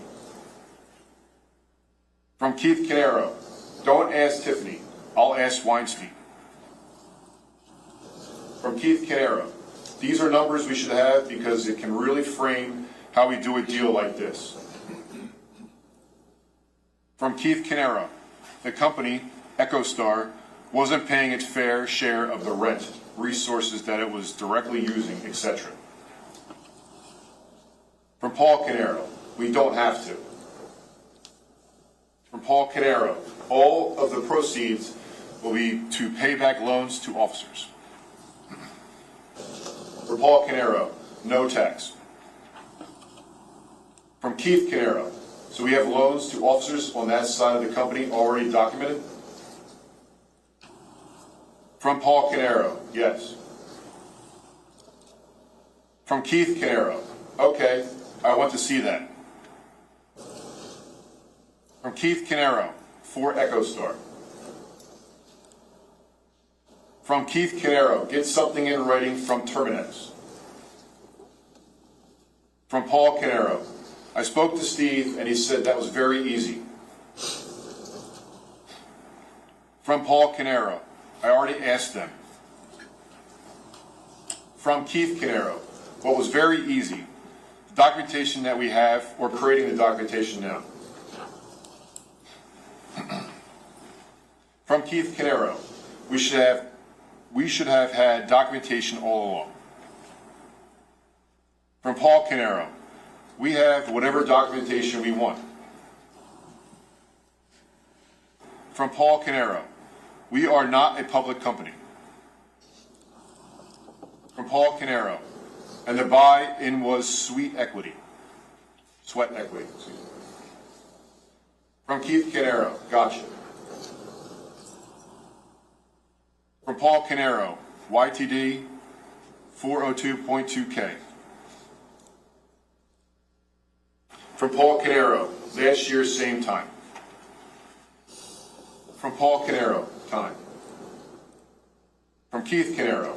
I just want documentation to stand up to any light that is shown on this transaction.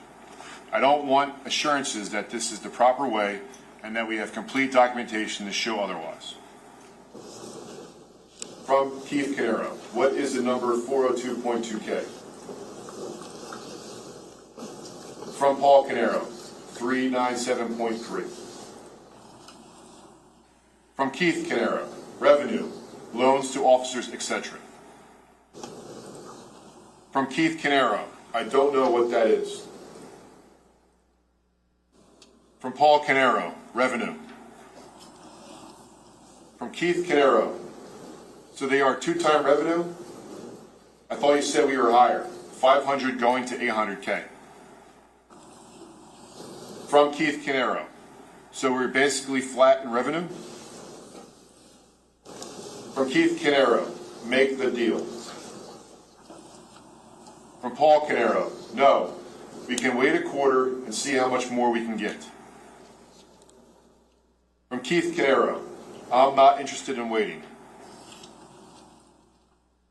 From Paul Caneiro. That is a YTD. From Paul Caneiro. 2018. From Paul Caneiro versus 2017. From Paul Caneiro, the rolling 12 months is this. From Keith Caneiro, you can project it. From Keith Caneiro, it's not going to be much better, and waiting isn't something that makes sense. Money today is worth more than money tomorrow. From Keith Caneiro, and we are within 5K of last year. We can look at last year's numbers, YTD number, and add 5K. From Paul Caneiro, past 2 years revenue, 17 and 18, YTD, 936.7K. From Paul Caneiro, prior full 2 years, 16 and 17, 813.4K. From Keith Caneiro, like I said, add 5K to the current run rate, and we are exactly where we should be. From Keith Caneiro, let's walk on this shit, take the money, pay down your situation, and get back to normal baseline. From Paul Caneiro, I don't understand.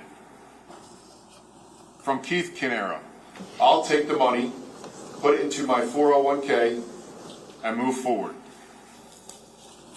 From Paul Caneiro, we are 5K more than last year. From Paul Caneiro, you can't put it in the 401k. From Keith Caneiro, okay, I see it. From Paul Caneiro, there is a max per year. From Paul Caneiro, and you are hitting it. From Keith Caneiro, what do you mean? I have to pay back the loans? I can get a shit ton of it here. I'm sorry, there. From Keith Caneiro, then I'll pay down my loan to my insurance policy. From Keith Caneiro, and I'll put it into the kids 529. From Keith Caneiro, but I have to plan for the future. From Paul Caneiro, rolling 12 months. From Paul Caneiro, August 31st, 2017 to September 1st, 2018, 583.6K. From Paul Caneiro, August 31, 2016 to September 1st, 2017, 552.1. From Keith Caneiro, this isn't what they are looking at. From Keith Caneiro, they are looking YTD estimate. From Paul Caneiro, yes it is. From Paul Caneiro, no. From Keith Caneiro, what is the J-D YTD number? From Paul Caneiro, rolling 12 months.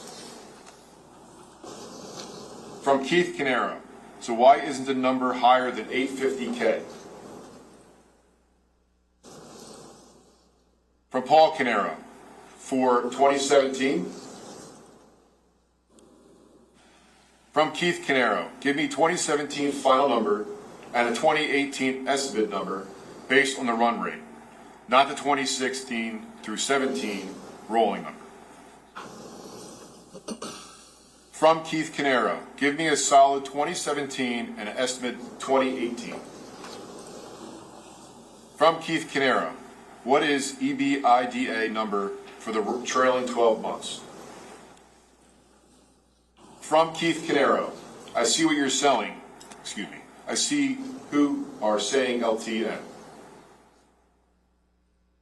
From Paul Caneiro, 586.3K. From Keith Caneiro, so we are like 1.2 times revenue, which isn't terrible. From Keith Caneiro, look, 1 hour and 5 minutes in. From Paul Caneiro, that is only money collected. From Paul Caneiro, do you want me to see what was billed? From Keith Caneiro, so it is $850 plus the receivables.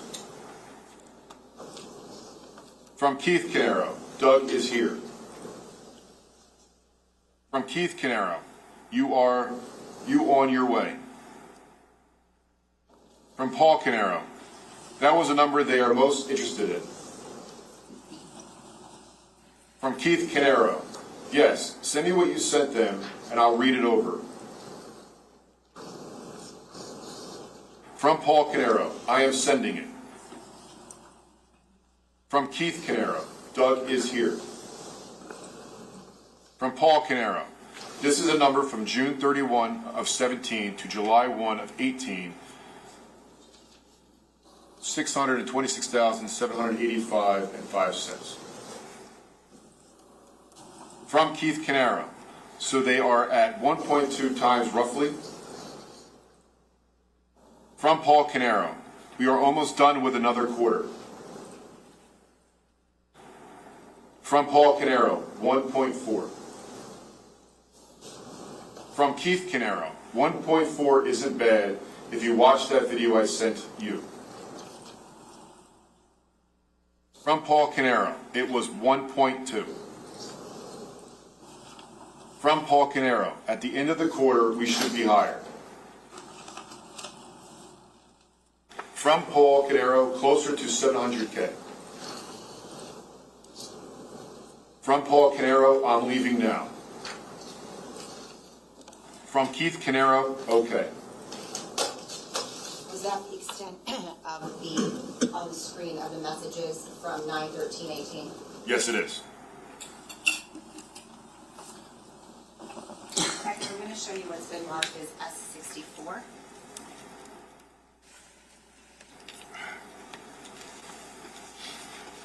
Do you recognize these?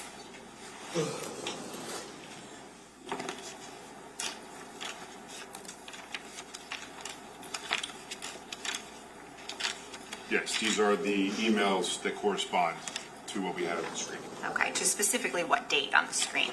9/17/2018. Thank you. And I hate to make you read more, but I'm going to ask you to read, starting with the first 9/17/18 email, the same way that you did with the two in the from. From Keith Caneiro, I need to know where we are at with this ASAP. From Paul Caneiro, I made the offer and I am waiting on a callback. I'll follow up with him later. I can't talk on the phone.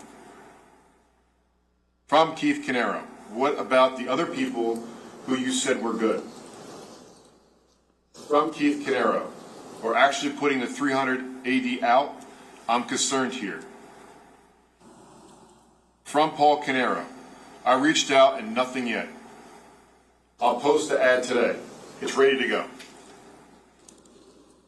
From Keith Caneiro, so you spoke to the guy and made him an offer? When? From Keith Caneiro, when did he say he would get back to you? From Keith Caneiro, she is questioning the utility of the third person, exactly what I was trying to get ahead of. From Paul Caneiro, over the weekend. Today, he's getting back to me. From Paul Caneiro, I have to go back inside. I'll talk to you later on my break. From Keith Caneiro, break? From Keith Caneiro, what the fuck are you doing? From Keith Caneiro, this is total bullshit. You have time to email me when you need money for your insurance, but you don't have time to follow up with me. I'm fucking dealing with an issue that affects our only large client. From Keith Caneiro, don't put your insurance on my fucking card. I'll find my own fucking employee and put my own fucking advertisement out. From Keith Caneiro, I'm done with chasing you down on your fucking schedule. From Keith Caneiro, so fuck off with this shit already. From Keith Caneiro, 100 fucking emails and conversations, and you can't follow up properly on any of them. From Keith Caneiro, where the fuck is my one-page explanation from the 401k fiasco that I asked you for months ago? From Paul Caneiro. I'm at the doctor's for my back in Philly. I told you yesterday I wasn't going to be around. I'll call you shortly. I've called all the people that were good and made an offer to Joshua Scott. He's getting back to me today. I'll follow up and find out if he wants the job. If not, I'll reactivate the ad. I didn't want to spend the $300 if we didn't need to. I called Joshua from my mobile and then asked the office to follow up with him, but he wasn't around, on vacation abroad, and called me back on Friday. I made the offer and he told me he would get back to me on Monday. The ad is ready to go if he doesn't accept. From Keith Caneiro. So you risked all our business for $300? Are you fucking kidding me? From Keith Caneiro. Don't call me. From Paul Caneiro. I called a bunch of people from the previous bunch. From Paul Caneiro. Okay. From Paul Caneiro. I'll post the ad now. From Paul Caneiro. Post it. From Paul Caneiro. I'll let you know what comes in. From Paul Caneiro. From the previous bunch, no response, or they took other positions. From Paul Caneiro. Both ads are posted, and I will let you know what I get. From Keith Caneiro. Question. Regarding the insurance payment, why can't we put it monthly? Why do I need to put the $5K on the credit card? From Paul Caneiro. Because it's late and I don't have the cash right now. I have to pay for Katie's admissions, and I was not expecting that. From Keith Caneiro. This is what he told me. From Keith Caneiro. Because it's late and I don't have the cash right now. I had to pay for Katie's admissions, and I was not expecting that. From Keith Caneiro. Can't we do the monthly payment instead? From Paul Caneiro. Yes, but this needs to be paid in full. From Keith Caneiro. Because it is late? Why because it is late? From Paul Caneiro. Because it's past due. From Keith Caneiro. Who is the agent? From Paul Caneiro. Allstate. From Keith Caneiro. How late is it? From Paul Caneiro. I sent Tiffany the info. From Paul Caneiro. I got a cancellation notice. From Paul Caneiro. Either yes or no, I am still in the clinic. From Keith Caneiro. Hold. From Keith Caneiro. Hey, send me the cancellation notice for Paul's insurance via email ASAP. From Keith Caneiro. Did you send her the cancellation notice? From Keith Caneiro. How does it normally get paid? Does he pay it himself? From Keith Caneiro. I just noticed that I paid your entire thing last year, remember? From Keith Caneiro. Last year. Paul, put it on Amex. From Paul Caneiro. 6 months. From Keith Caneiro. I paid 6 months. From Keith Caneiro. Last year. From Paul Caneiro. I'm asking for a loan. From Keith Caneiro. You took money last year for insurance. From Paul Caneiro. I went to pay it and the check bounced. From Paul Caneiro. I'm late and received a cancellation notice. From Paul Caneiro. Is that a no? From Keith Caneiro. I'm working it now. From Keith Caneiro. I'll let you know in a few. Trying to figure something out with Allstate so I don't have to do the entire amount. From Paul Caneiro. We lose the discount. I'm going to give you the money back by the end of the month. From Paul Caneiro. As soon as my check arrives. From Paul Caneiro. Where I get the $10K from you. From Paul Caneiro. I usually get my check on the 27th. From Keith Caneiro. How much did I give you for the insurance last year when you charged it? From Paul Caneiro. I will have to look. I don't have that information with me. From Keith Caneiro. I'm taking that off the 10K. From Keith Caneiro. I'll pay this and we are done. I don't owe you 10K. From Keith Caneiro. You okay with that? From Paul Caneiro. No. From Keith Caneiro. Then no. From Keith Caneiro. You didn't pay me back for that money. From Paul Caneiro. Why would I not get paid for the rest of the 10K? From Keith Caneiro. Paul equals 5K plus 5K equals 10K. From Paul Caneiro. Because the company was paying it? From Keith Caneiro. I'm the company. From Keith Caneiro. The company wasn't paying your 5K from last year. You put that on the credit card at the last minute. From Paul Caneiro. And I get 10% of the business. From Keith Caneiro. Keep the fucking 10%. From Keith Caneiro. But I'm done paying you anything for a salary. From Keith Caneiro. You are on your own. From Paul Caneiro. Okay, thank you. From Keith Caneiro. That's your W-2 since 2011. We are done at this point. From Keith Caneiro. I'm not going to do this dance with you. From Keith Caneiro. So you are okay with me paying the 5K in the business because it is business, quote unquote? From Keith Caneiro. When I look at it, that I could have spent that 5K on something other than your insurance. From Paul Caneiro. And I worked up until the end of 2012. From Keith Caneiro. You aren't entitled to anything. You should have just been happy that I was trying to help you out since your accident. From Keith Caneiro. So?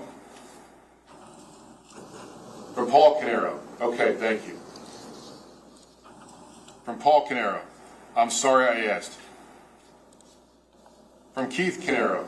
So do you want me to pay the 5K today and add it to the 5K that I quote-unquote owe you? From Paul Caneiro. Nothing else is needed to say. From Keith Caneiro. Or you want to play fucking games. From Keith Caneiro. Okay, I won't pay it. From Paul Caneiro. No, I said I'll pay it. I'll pay you the money back for this. From Paul Caneiro. I would have had it if I didn't have to pay for her school applications. From Paul Caneiro. So I'm asking you for a loan. From Keith Caneiro. You owe me 5K from last year. I'm taking it off the 10K. From Paul Caneiro. That's all? From Keith Caneiro. So I owe you 5K? From Paul Caneiro. How is that? From Keith Caneiro. I made a $700 payment to keep your insurance in play for now. From Keith Caneiro. Ed is going to call Tiffany tomorrow. From Paul Caneiro. The company paid for it and got deductions for it. From Keith Caneiro. Deduction? From Keith Caneiro. Are you out of your fucking mind? Do you know the difference between a deduction and a tax credit? From Keith Caneiro. A deduction is 30% that amount. From Keith Caneiro. I don't give 5K off my taxes. I get 0.30% of that number off our taxes. From Keith Caneiro. Whatever, Paul. From Paul Caneiro. I understand that. From Paul Caneiro. And I am paying plenty of taxes for the company. From Keith Caneiro. You are paying your taxes based on your ownership. From Keith Caneiro. Paul, we are done. I'm not paying you moving forward. You have to find a way on your own. From Paul Caneiro, I said okay. From Keith Caneiro, okay. From Paul Caneiro, I want my 10% of the profits and or money you took from the business. All of your quote-unquote cash payouts reduce the profits. From Keith Caneiro, fuck off. From Paul Caneiro, ask Steve if you don't believe me. From Paul Caneiro, he will tell you. From Keith Caneiro, Paul, we are done. I'm going to stop paying you this week. From Paul Caneiro, okay, I said that was fine. From Keith Caneiro, you don't get to strong-arm me. From Keith Caneiro, I'm going to put that money towards paying down the fucking debt. From Keith Caneiro, and I just put $150K into the business. Your kids are done with college. I need to start saving for my kids' education. From Keith Caneiro, I can't do it by putting $150K into the business, never to see that again. From Paul Caneiro, I'm not. I'm just telling you that you don't take other factors into consideration. From Keith Caneiro, I'm taking it all into consideration, trust me. From Paul Caneiro, you're getting paid back for every cent. From Paul Caneiro, ask Steve. From Keith Caneiro, I'm not asking Steve shit. From Paul Caneiro, the entire 401k loan is paid back to you as an expense each pay period. From Keith Caneiro, and if you would have just been mindful about how difficult my situation is, or even thought once how I did for you, we wouldn't even be having this conversation. From Keith Caneiro, I'm paying taxes on it. From Keith Caneiro, it was a loan on the books. From Paul Caneiro, no you are not. From Keith Caneiro, whatever Paul, don't threaten me. You wouldn't like where that goes. From Keith Caneiro, trust me. From Paul Caneiro, and the payback is not taxable. From Keith Caneiro, I put Susan on the books. I match your taxes for your kids. You give yourself a giant raise in 2013. Our employees didn't get raises for years while we were losing customers. From Keith Caneiro, then you quote-unquote helped me by never helping me, making me fucking crazy, undermining me with the people. From Paul Caneiro, she was doing that for the first few payments and changed it to a reimbursement against loan from officer. From Paul Caneiro, like who? From Keith Caneiro, we are done. You want me to be the villain? I'm the fucking bad guy. From Keith Caneiro, every single thing I've asked you for, hundreds of emails, did you ever get me the 401k one-pager? From Paul Caneiro, I'm not saying anything about you. From Paul Caneiro, I am just pointing out things which you may not have considered. From Keith Caneiro, saying you don't have to say shit, you just have to ignore every single thing that I quote-unquote ask you to do. From Keith Caneiro, I have considered it all. From Keith Caneiro, if we can get $850 for EchoStar versus 1M at the end of the year, I'll wait, otherwise let's sell. From Keith Caneiro, I want to put the money off the table before some other screw-up, taxes, 401k, etc. Cost me another $100K. From Keith Caneiro, like when Tiffany forgot to pay my taxes properly, cost me $150K tax lien on my house. From Keith Caneiro, I'm done. I want out. If I could get a decent job in the marketplace, I would just fucking walk. From Keith Caneiro, you will get your percentage as a bonus at the end of the year. From Paul Caneiro, as for the paper, I've been focusing on getting the transition from creative planning to paychecks with almost zero cost. I made creative planning eat all of their costs. From Keith Caneiro, they're lucky I don't get a fucking lawyer and sue them. From Keith Caneiro, for their general incompetence. From Keith Caneiro, they should have checked those numbers from day one and audited them over time to ensure that they were correct. From Keith Caneiro, that's called assurance, something they don't even fucking understand. From Keith Caneiro, would have been really helpful for me to have a one-page document so I could figure out where things really fell apart. Apparently you don't think it was necessary after I asked you 20 times. From Paul Caneiro, that's up to you. The damages won't be substantial considering that we didn't pay any penalties, just timing of the payments to the employees' accounts. I agree with you on that, but Paycheck was the one who dropped the ball with the adjustment. From Keith Caneiro, yes, they dropped the ball. It wasn't creative. Who didn't figure out that the money they were getting wasn't correct until 2 years later? From Keith Caneiro, but Paychecks is at fault. From Keith Caneiro, and the damages, I had to take $150K out of my 401K.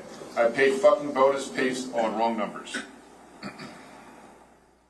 From Keith Caneiro, I'm done. This is water under the bridge. From Paul Caneiro, I've been working on other things like interviewing for both companies, managing EchoStar and accelerating the collections process, dealing with clients, and heading out on proposals. From Keith Caneiro, you are my brother. I'll help you as best I can, but I'm not doing this. From Keith Caneiro, as far as square one, you were getting paid for the work that you did, interviewing and all that. From Keith Caneiro, EchoStar is 50% yours, so it is not going to pay off when we sell. Just to clarify, it says, so that is going to pay off when we sell, right? I'm sorry. If you go back to it, I'll clarify. EchoStar is 50% yours, so that is going to pay off when we sell. From Paul Caneiro, thank you for helping me out with the $700. I appreciate it. From Keith Caneiro, it's not the $700, Paul, it's the rest of it. From Paul Caneiro, agreed. From Paul Caneiro, agreed. From Keith Caneiro, you never even offered to pay me back the $5K from last year's insurance bullshit. But because it was from the company, but the $10K that you let me years and years ago, that is something I should dig into my pocket for now. From Paul Caneiro, not $150K. From Keith Caneiro, this is just total bullshit. Like I didn't give you the $10K back over and over again.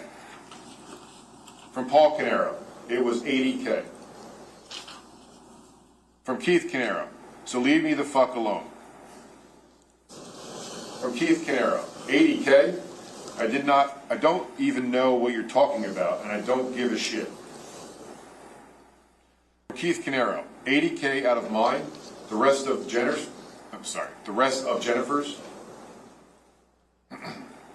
From Keith Caneiro, so yeah, I don't really care, and it isn't your concern at this point. From Paul Caneiro, I never hassled you over the money. From Keith Caneiro, $80K for the 401K problem, the rest removing debt, but yes, $80K. It is what I want to do at age 50, remove money from my savings to fund the business. From Paul Caneiro, okay. From Keith Caneiro, nope, you never hassled me because I thought I gave you the $10K. From Paul Caneiro, and all the interest went back to your account.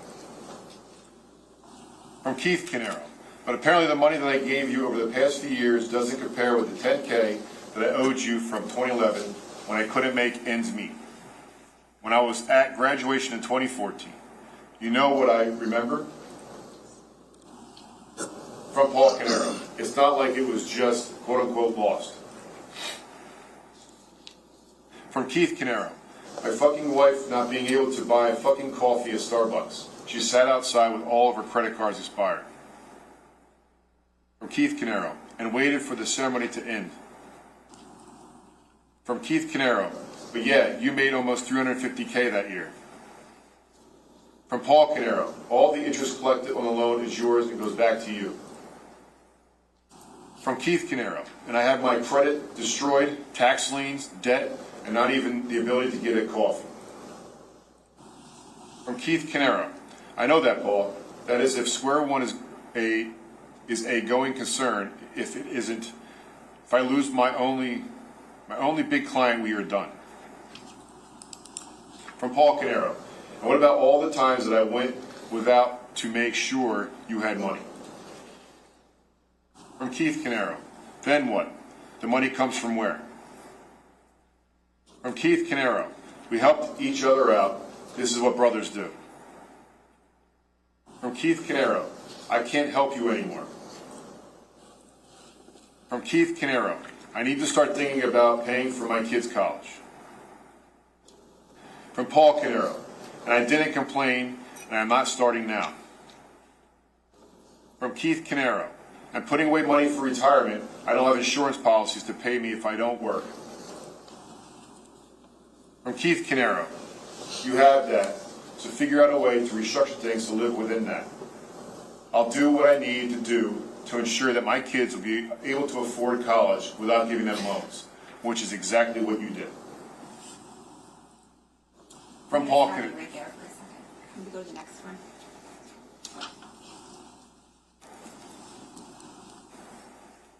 Okay, go ahead.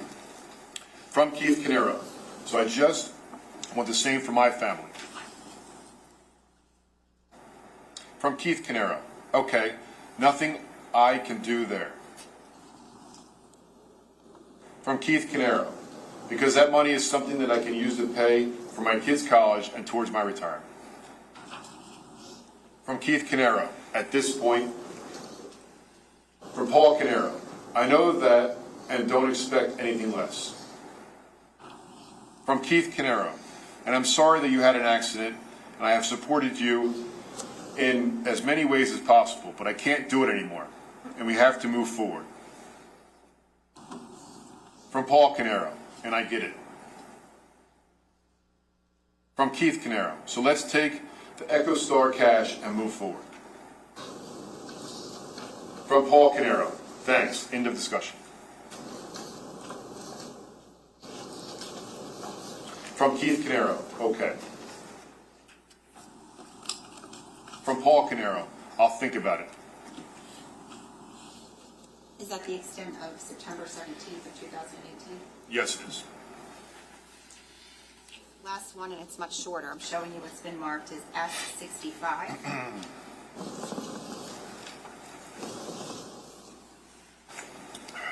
Detective, what is this?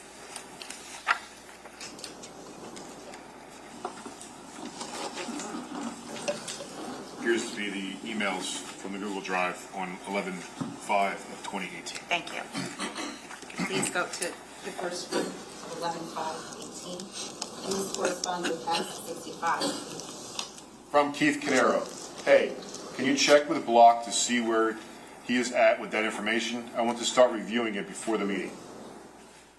From Keith Caneiro. I also want to see if we can do something to get cash for EchoStar. From Keith Caneiro. In case Duke doesn't renew. From Paul Caneiro. Okay. From Paul Caneiro. How are you feeling? From Keith Caneiro. Tired. From Paul Caneiro. Rest. We can talk tomorrow. From Keith Caneiro. I'm thinking that if shit really goes sideways, I cash out my 401k and insurance and get rid of my mortgage. From Keith Caneiro. Even if I lose money doing that. From Paul Caneiro. Relax. From Paul Caneiro. Please. From Keith Caneiro, that's me relaxing. I'm planning ahead just in case. From Keith Caneiro, I have OCD. I can't help it. From Paul Caneiro, go to sleep. From Paul Caneiro, I'll talk to you tomorrow. I'm almost asleep. From Keith Caneiro, okay. From Keith Caneiro, let's see if we can a call going with the people interested in Echo Star tomorrow. Even if it is 900, I would do it. From Paul Caneiro, fucking relax. From Paul Caneiro, go to sleep. From Paul Caneiro, we don't need to do this tomorrow. From Paul Caneiro, we don't know what the future is. From Paul Caneiro, really relax. From Paul Caneiro, we can talk tomorrow. From Keith Caneiro, I know what the future is. They're going to cut 2 people. I'm going to have to kill the new guy that we just hired, okay? Is that the extent of the conversations on 11/5/18? Yes, it is. I have nothing further.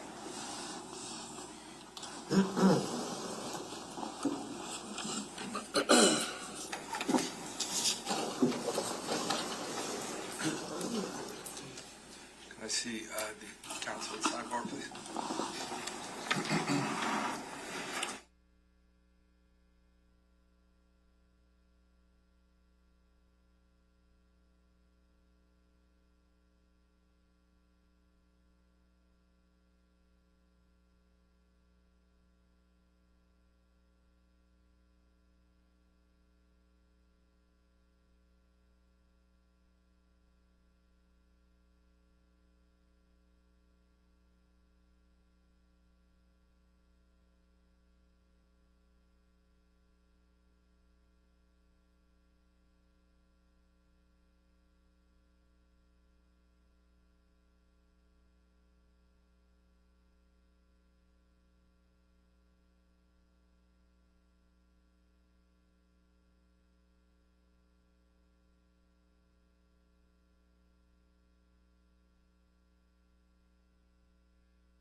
Ask you to retire into the, should I just say retire and leave it there? Wow.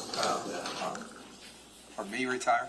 No, we're going to just take a 15-minute break. I got to deal with the legal issue here, and I don't want you to have to sit out here while I'm doing that. So go take a break, and we'll come back as soon as we can. Thank you so much. Hopefully it's 11:45, no later.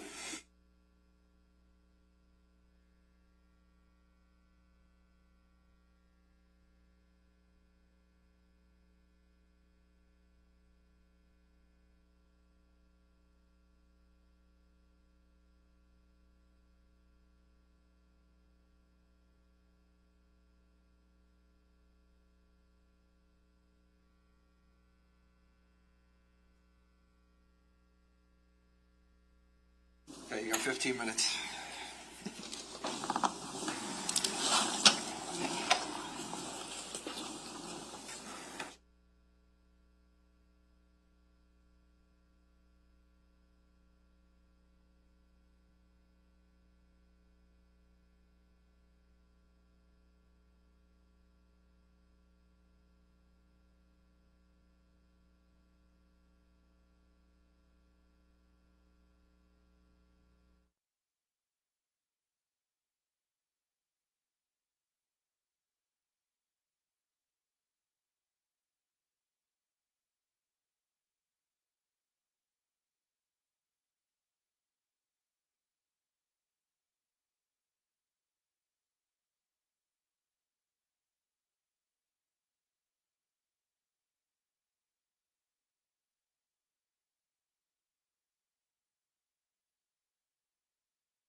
please.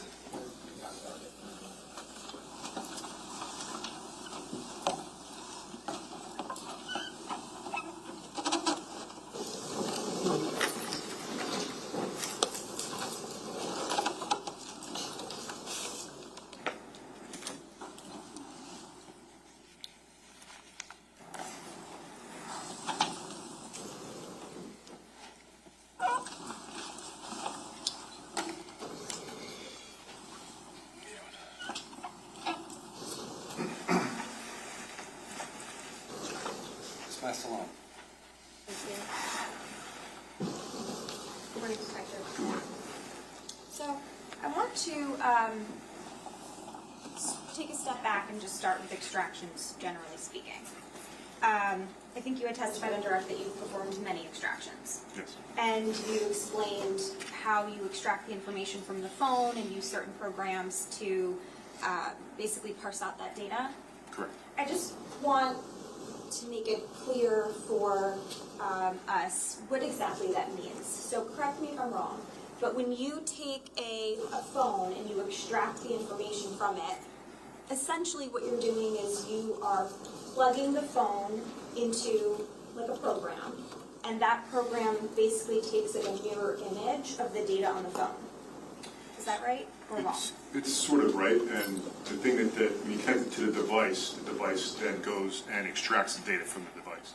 It securely takes it. It's not writing anything to the device. It's not modifying any of the data. It's simply going in and carving out the data that's inside the device, putting it in a raw data package that you'd have to use another program to see all the data.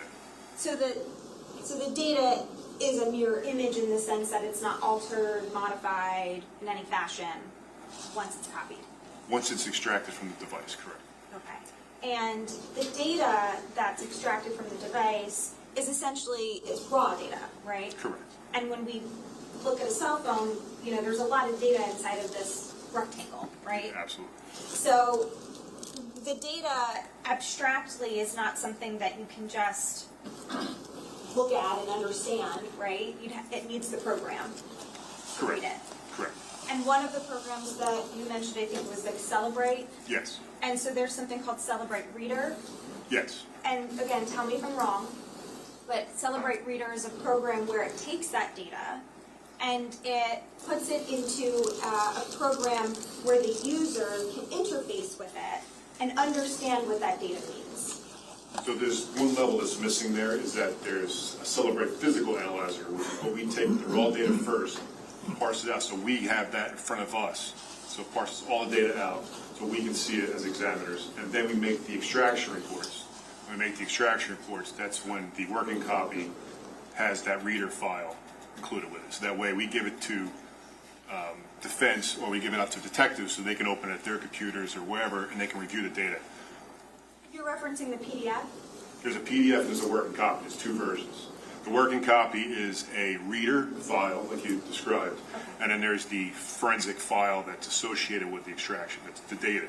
And then that reader accesses that data and parses it out so you can see it. Okay, so the reader program is set up so that when the user clicks into the program, it sorts the information somewhat similarly to how information is sorted in the phone. For example, it says, text messages, and then you can click into the text messages. It says photos, and then you can click into the photos. It might say other applications or calendar. You can click into the calendar, things like that. Yes. Okay, so the user has the ability to basically see what's inside of the phone by using this program. Correct. And then I think you mentioned also another way that the user can understand the information that's on the phone is by either receiving or creating an extraction report, which is the PDF. So when the detective has, or as an examiner, when I extract that data, I put it through that cell. In this case, we put it through the Celebrate physical analyzer so I can then have the data in front of me. Then I make the extraction reports, which create that working copy, and it creates the PDF. But I guess what I'm saying is, as the detective, you're not the only one who can make an extraction report, correct? If anybody's going to make a report, they'll make a report off of the working copy. It wouldn't be the extraction itself. It would be from the reader version, which is a version that's separate from the original evidence as well as the original raw data. It's just a working copy that they have. They can go through and make any reports that they want. Right, so let me see if I can help clarify. So earlier you mentioned on direct that like if you wanted a PDF version of what's on the phone, it could be hundreds of thousands of pages. Absolutely. But another option is you could just select that you want text messages between these two people between these dates, for example. And, Yes. and you could create a report based on that, right? Yes. And that report would be, instead of hundreds of thousands of pages, it could in theory be anywhere from a few pages to maybe 100 pages, depending on how lengthy their conversations are. Yes. Okay, so you can create separate, and when I say you, I mean you as the detective or you as a user of the Celebrate Reader can create these extraction reports that parse out certain information so that the report isn't hundreds of thousands of pages. I wouldn't say parses out. It's representing the data that's in the reader and a report. Okay. And you select. That was a technical term. Okay. Colloquially, I mean like pick out information. So pick out text messages between these two people, Yes. or pick out text messages between everyone on this specific date, or a call log, or something to that effect. Yes. Okay. Now, extractions are a useful forensic tool for law enforcement, correct? Absolutely. And I think an obvious reason, if you agree with me, is because it helps law enforcement understand what and ascertain what is on a person's in a person's phone, which is essentially indicative of like what's going on in their life at the time. Absolutely. And law enforcement, you don't just do extractions or phone extractions of a suspect's phone. You do extractions of witnesses' phones and victims' phones, and it's not exclusive to a suspect, correct? Correct. And in this case, there were numerous extractions done, correct? Yes. And the extractions that were done in this case included Paul Caneiro and Keith Caneiro. Correct. Also, you mentioned that you did an extraction for Susan Caneiro, Caitlin Caneiro, and Marissa Caneiro. Correct. And you also are aware that there were additional extractions done for Tiffany Rivera, Sophia Caneiro, Giselle Restrepo, Elisa Caneiro. Is that right? I wasn't on some of the extractions I did not do. I am aware of the ones that I extracted, yes. The ones that you didn't do, were you still aware that they were performed? I was told there was other extractions performed, but other detectives in my unit did Okay. do this. And did you ever review that content or no? No. Okay. So the extractions that you reviewed included Paul, Keith, Susan, Caitlin, Marissa? Correct. Now, did you review all of the information contained within those devices personally yourself? Or did you just review some of the material and give everything to the lead detective in this case? Because of the data that's there, the volume of the data, I couldn't review every single aspect of the devices, but we did try to focus around certain dates around the incident of 11/20 or 11/19. So we kind of focused on those two dates. When you say we, are you speaking for yourself and Detective Petrozello? Yes.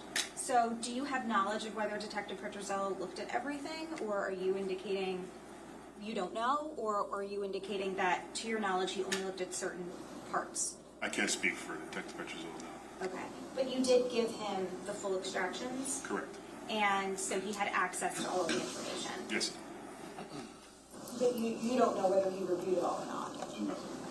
And you personally, your role was you just reviewed some things with Detective Petrozello? I was also showing him some of the features and how to use some of the programs as well. When you say that, what do you mean? What were you showing him? So, not many people use Celebrate Reader, or they use the Axiom program. So just to get a knowledge of the basis of what the program is, I showed him, this is how the timeline is set up. This is how things are broken down. You can tag things if you like things as evidence and push that report out like you stated before. You can make that separate report, so showing him how you can use that program. I'm glad you brought up timeline. A timeline is another way that you can essentially, that the program can organize the data. Is that right? Yes. So we talked about how you can see just text messages, you could see just photos, you could see just calendar or internet searches. The timeline puts every single thing, every single action that's basically occurred on the phone, and it puts it all in chronological order. For the most part, yes. So it would say like a text was sent, this is like as an example, it might say a text is sent, and then another text is sent, and then a photo is taken, and then the screen turns off, and then it turns on, and then then the person has a calendar invite or something to that effect. Yes. Okay. And just so that we understand the types of information that can be extracted from a phone, we've talked about a few of them. We've talked about text messages, right? You can also get phone call logs. Yes. And the contacts that are saved in the phone. Yes. And we talked about calendar events, right? Internet search history. Yes. Is a common one. Emails. Yes. And also the media files, like photos and videos. Yes. That are taken on the phone. Messages on social media apps, like Facebook. You can sometimes see the Facebook or WhatsApp messages sometimes. You can't really generally speak because of the fact that some of these programs now have encrypted data, so you actually can't get some of the messages extracted from the phone because they are encrypted. So some of these apps now encrypt the data, so you can actually get it. That's a newer feature now. A lot of these apps have that feature where you can't actually see the message on an instruction. Okay, so is it fair to say that the encryption has increased over time? Absolutely. Back in 2018, there was probably less encryption than there is present day. I would say yes. And, but there have been occasions, I'm not saying every occasion, but there have been occasions where you can get social media messages like Facebook and WhatsApp. Yes. In the past. Sure.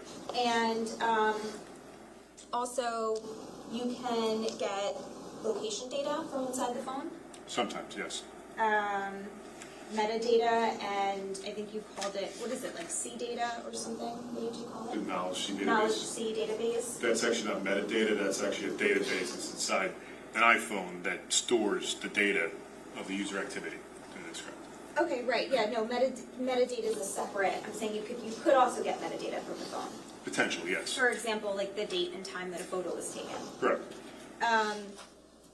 But the knowledge C, that tells you things about the actions of the phone itself. It tells you a lot of user activity. It could be phone calls, text messages, device status. It has a lot of data inside that database. And one of the examples, I think an example is when the screen is turned on or turned off. Correct. And that would suggest that a user is like interfacing with their phone. Yes. And what you testified to on direct, if I'm understanding correctly, is that with respect to Mr. Caneiro's phone, it was plugged in at approximately 1:30 a.m. or so, 1:27 a.m. 127. And we know that from the knowledge C data. Correct. We also know that the phone was unplugged at approximately 4:54 or 4:55 a.m. 454, correct. 4:54. And so that would suggest then that the phone was plugged in for that duration, correct? Correct. Because otherwise it would tell us it was unplugged sooner. Correct. And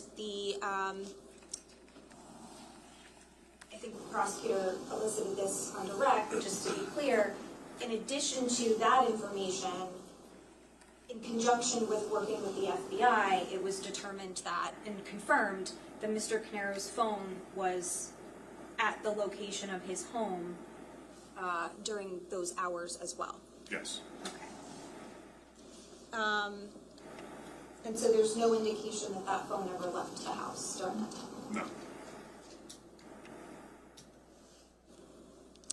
The timestamps in an extraction, right? We just talked sort of about metadata. If an extraction, like let's say you get the PDF report, or if you're looking in the reader, either way, when it tells you the date and the time of a phone call or a text message, are those reliable? Yes.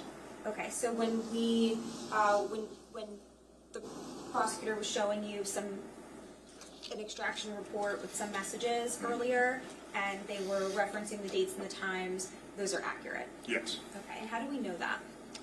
That pulls from those databases, especially the Knowledge C database, it actually pulls that data from there. So it's a timestamp that the cell carriers as well as the phone. We'll actually timestamp the phone calls, put it in that database, so when the Celebrate parses out that data, it pulls out that whole call data sheet, so then you see the exact time. Okay, so you would trust the date and time in the report? Yes, out of most extractions I've done, I've always seen that time to come out accurate. Okay, and then the extractions you've done in this specific case, they're accurate? Correct. So, just to put it into context, with respect to investigations, the reason why, again, this information that can be extracted from a phone is helpful is because if you wanted to look at whether it's a suspect or a victim or a witness, if you wanted to look at their phones, you can ascertain relevant to, let's say, an incident, who was in contact with who. Yes. And who sent who a text message and who read the text message. Correct. Who called who received a call, how long those calls lasted for. Yes. And if you look at location data, for example, you might even be able to see who's in the same area at a certain time. You can see an area, you'll see some GPS location, potentially, yes. Law enforcement has even used, I think, health app data to try to see how many steps a person took at a certain time. Yes, if they have that feature turned on, yes. And emails and internet search history might also be insightful to an investigation. Yes.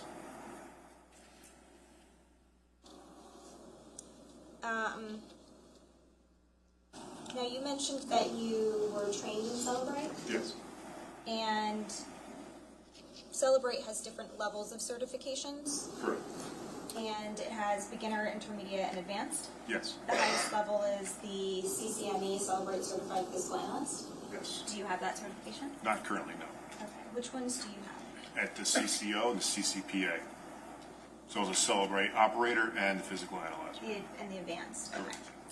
And there's different types of extractions. I think you talked a little bit about Yes. those. There's a logical file system, physical, and advanced file system. So to really go into the different kind of extractions, you have to talk about the different operating systems, and it's really the difference. Is Android operating system, as I stated, we can get 3 different kinds, or used to, in 2018. A lot of things have changed. Anytime you get an update on your phone, it's adding another layer of security that we have to bypass as a forensic detective, or the forensic utilities have to get around. So every time you get an update or a new phone comes out, their biggest thing is, let's make it secure, which then puts us behind the 8 ball. We then have to catch up to those security features. So a lot of these extractions do change over time, what we can and can't get, depending upon phone manufacturers and operating systems. The Android at the time, you could get potentially 3 different kinds of extractions. Is that logical, file system, or the physical? And then for Apple, for Celebrate, it was just the advanced logical, and if you got to the gray key, you get the full file system. Okay. And so for Mr. Caneiro's phone, for Mr. Paul Caneiro's phone, you were ultimately able to get both of those? I was able to get the full file system, correct. Okay. All right. And you said that on that one you can even find some deleted items. Potentially, yes. Okay. And just again to put it in context, if you can ascertain what a person deletes off their phone, that also can be insightful to an investigation, right? Absolutely. If someone sends a text message that says, I'll meet you in 10 minutes, and then deletes it, that might be indicative that they have something to hide. Sure.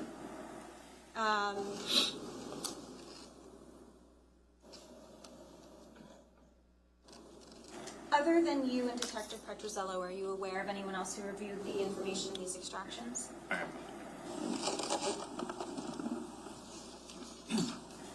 You were involved in this case beginning on November 20th of 2018. Correct. And you responded to the Ocean Township Police Department? Correct. And you guesstimated what time you arrived there? I would say it's more towards the late afternoon, early evening. So probably around 5 or 6 o'clock by the time I actually got to the police department. 5 or Roughly. 6 o'clock. Do you know how long you were there for? Off the top of my head, no. Probably, I did a few extractions, so I'm going to say at least a good 2-3 hours. Extractions do take time, depending upon the data set. And that was for Susan, Marissa, and Katie? Correct. And do you know what time you left the police station? Not the exact time. Okay, it's not in your report, is it? No, it's not. No. No. So you did review the extractions for Katie, Susan, and Marissa, correct? I reviewed them to make sure they were working correct. You reviewed some of the content? Minimal, just because of the time, and like I said, the time it took to make the copies. With Detective Petrozello, did you review it? No, I did not. Did you look at the call logs that day? I Or provided the information that day. As the report states, I provided the extraction to the detectives so they can review it themselves. Okay, so sorry, I'm just trying to understand. So even though you performed the extraction for Susan, Katie, and Marissa, you didn't look at the information? All I on make their sure phones? is that it works, that the extraction completed, and then make those reports, and then the reports then give it to the lead detective, or to the detective so they can review it. So you extracted the information and gave it to Detective Petrozello. That was Detective Weisbrod. He was at the Ocean Township Police Department. You gave the extraction It reports. should state that in my report as well. Okay. So you did not personally review the information on Katie, Marissa, or Susan's phone? Like I said, it was solely just to make sure that those extractions were working, and I made those working copies and gave them to the detective. So no, right? Okay. And you gave them to Detective Weisbrod? Correct. Do you have any knowledge of whether Detective Petrozello ended up with them at all? I have no idea.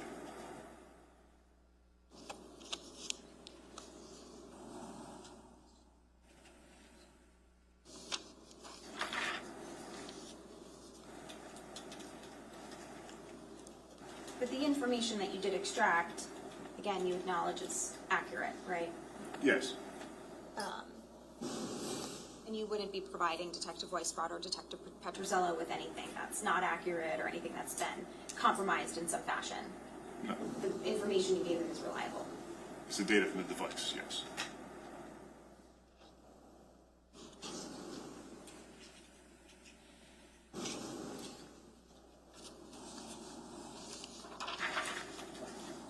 Now, you testified on direct about some of the things that were found on Mr. Paul Caneiro's phone, right? Yes. I think the prosecutor was showing you some calls from that day, some text messages. Yes. I want to talk about what was not found on Paul's phone. So, what we don't have on Paul's phone are any incriminating internet searches, for example.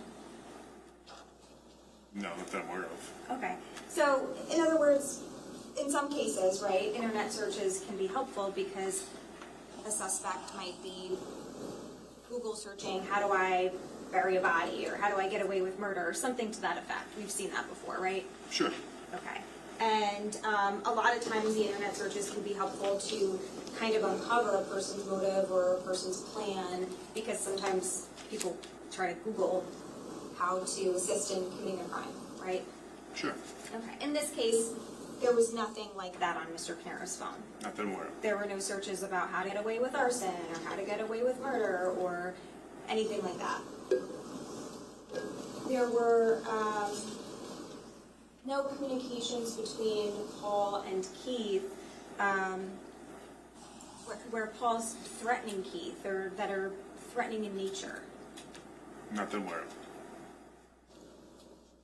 And there were no photographs or videos in connection with what happened here from Paul's phone that were in any way helpful to the investigation. Photos of videos? Like of the crime or something like that. No. And there's no communications in his phone where he's conspiring with another person. No.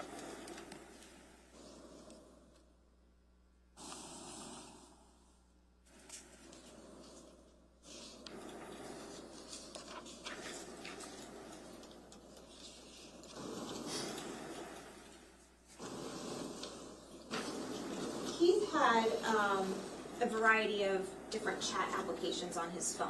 Do you recall that? I did actually not do Keith's extraction. I'm not aware of what Keith fully had on his phone. Oh, you didn't do his extraction?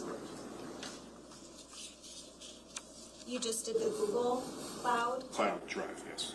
Okay, so just so we're clear, so at some point, someone extracted the information from Keith's phone, right? And you're Correct. saying you did not do that? Correct. But what you did do is you were involved in reviewing information that was received from Keith's Google Cloud. Correct. And because he had an Android phone or a Google phone? Google phone, yes. He had a Google phone. So in his Google Cloud, correct me if I'm wrong, he had like text history and call history and things of that nature. Most of the stuff that was in there was photographs, and then they had the email file in there as well. But the messages that we saw just before, those were from the Google Cloud. They were inside the email inbox file. Okay. But they were originally text messages? They were from the Google Hangout application. Okay, so the Or- message application. Yes. So you're not aware of the variety of other applications that he had on his phone No. for chatting? No. You are aware that there are a variety of other applications a person can have, right? Yes. Those might include Skype, Snapchat, Google Duo, Instagram, Signal, WhatsApp, things of that nature. Sure. And like you said, a lot of times those applications are encrypted, so you can't actually see the information. Yes.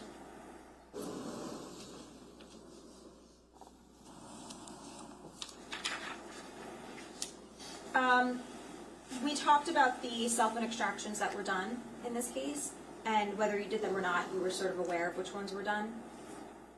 Not fully, because my full focus was on the phones that I did and the live scams. Okay. You never extracted information from Jennifer Caneiro's phone, No. and you never extracted information from Corey Caneiro's phone, No. nor did you have anything to review. I did not review that, no.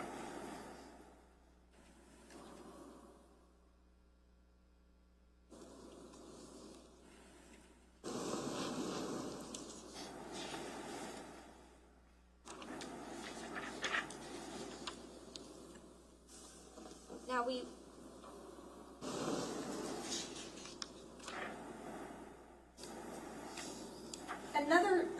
another thing that you did pursuant to this investigation was, did you attempt to get a SIM card from the Porsche McCann?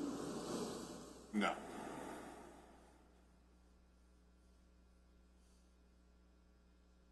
Were you involved in discussions with respect to that with Detective Petrozello?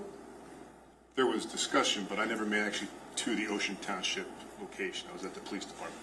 Okay, so you weren't involved in that at No. all, in that aspect of seeing if information could be extracted from the SIM card? No. Okay. There were also a variety of electronic devices that were searched through the RCFL? Yes. Okay.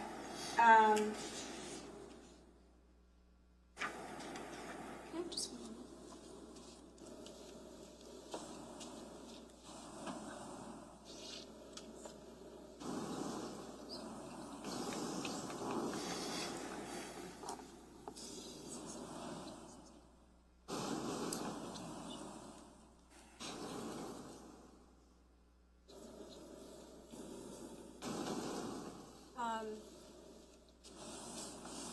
The Asbury Park business location was searched, right? Yes. And a lot of electronic devices were seized from there. Yes. And that included a variety of, like, maybe different types of computers and stuff. Yes. And generally speaking, those were sent to the RCFL, which, what does that stand for? Regional Computer Forensics Laboratory. Okay, and what do they do? They do forensic work up on any kind of electronics. They have an ability to perform higher level because they can handle more data. They can rebuild items if need be if they're destroyed. They have just definitely a higher level expertise than you would have at our lab. And so they were given the task of searching some of these, or some or all of these devices for certain things. Yes. And is it fair to say nothing of evidentiary value was found? I'm not sure exactly all that they found. I didn't review what they found, but I know that they did examine a lot of devices from multiple places. Did you ever review any reports or anything from them? I did not know.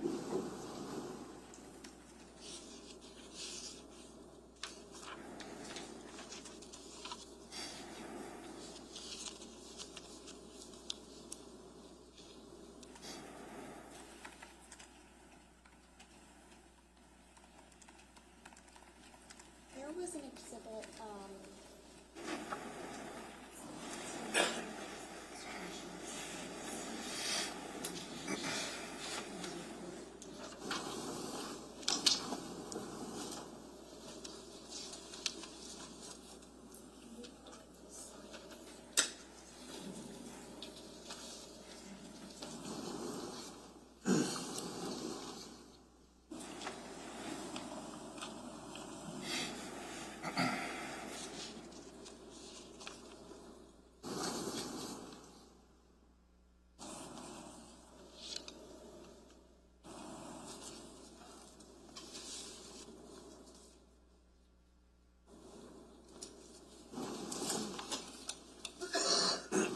We saw this photograph earlier, correct? Yes, And you can see on the photograph it says QC QT View. correct, That's an application that was open on the phone. correct.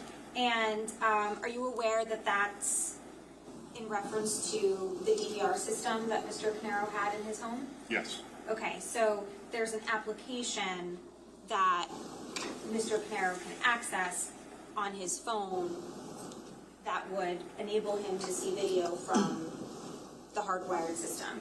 yes. And that's something that would be connected over Wi-Fi. Or cell service.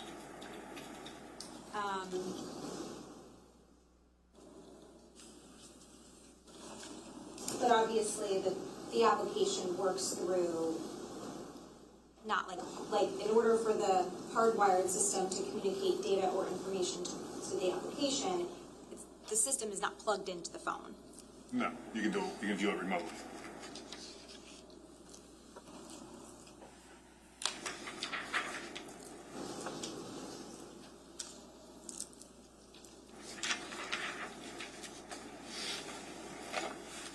Now, we saw the video, the WISE video calls. Yes, There were a total of 3 calls that we saw. yes, And the first call was between Keith and Paul, right? yes, The second call was between Keith and Susan. yes, And the third call was between Keith and Paul again. correct. Now, and just, I don't know if this is clear, but these are, I don't know if you're aware, these are the same 3 calls that we saw earlier this week from Detective Bassender. Are you aware that the jury's seen them? No, I'm not. Okay. These 3 phone calls, though, the very next call after Keith is speaking to Paul is Keith calling Corey, correct? I am not aware of that. You reviewed all of the, you stated on direct that you reviewed all of the WISE calls during the time frame? No, I said that there was over 100,000 clips that we reviewed, some in that time frame. That we could not go through all of them because it would take hours upon hours to go through every single clip that was there. But the last call we saw, you would have watched the very next call after that, right? We tagged that one, we left it as evidence, and then that was all we got to. Didn't you make a compilation of like 2 hours worth of calls as part of your Well, the whole investigation? all the SD cards were image fully, so you have from till October of 2018, you have videos all the way back till then. So you have Right. all the videos in that file. And for purposes of this investigation, you compiled the most relevant calls into like a 2-hour video, correct? I did not put that together, no.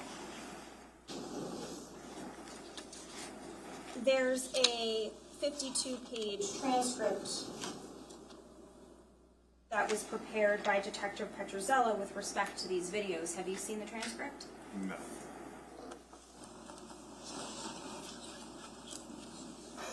So you're you're not aware that the next call was to Corey or what the content of that call was? No, I'm not. Okay. Well, with respect to the text messages that we saw, right, the ones that came from Keith's Google, Yes, there were messages from 3 different dates, correct? correct, And those 3 dates were April 11th, right? correct, And there was only a few messages from April 11th. yes. And then there were messages from, what was it, September 13th? 13th? And then it was November 5th? Correct. So, and with respect to the April 11th texts, right? We saw a couple of texts that talked about divorce, right? Or one text that said divorce, Okay. right? Yes, Do you agree we saw that? You read Yeah. it? Yeah. Okay. That was back in April of 2018? yes, You don't know the context of that statement, correct? no, You don't have any personal knowledge as to what is being referenced in that text message. no, And obviously, that was April of 2018, correct? that was in September, emails of the divorce. The divorce text was April 11th, That was an email. email. Correct. It was April 11th? Yes, And you're saying it's an email, but isn't it like a text that's forwarded as an email? well, an email has text inside of it, yes, so it'd be but the documentation that we show here is on the other ones were text messages, because you could show the phone numbers going back and forth. The other one was just an email, and that's the email format that was provided. Okay.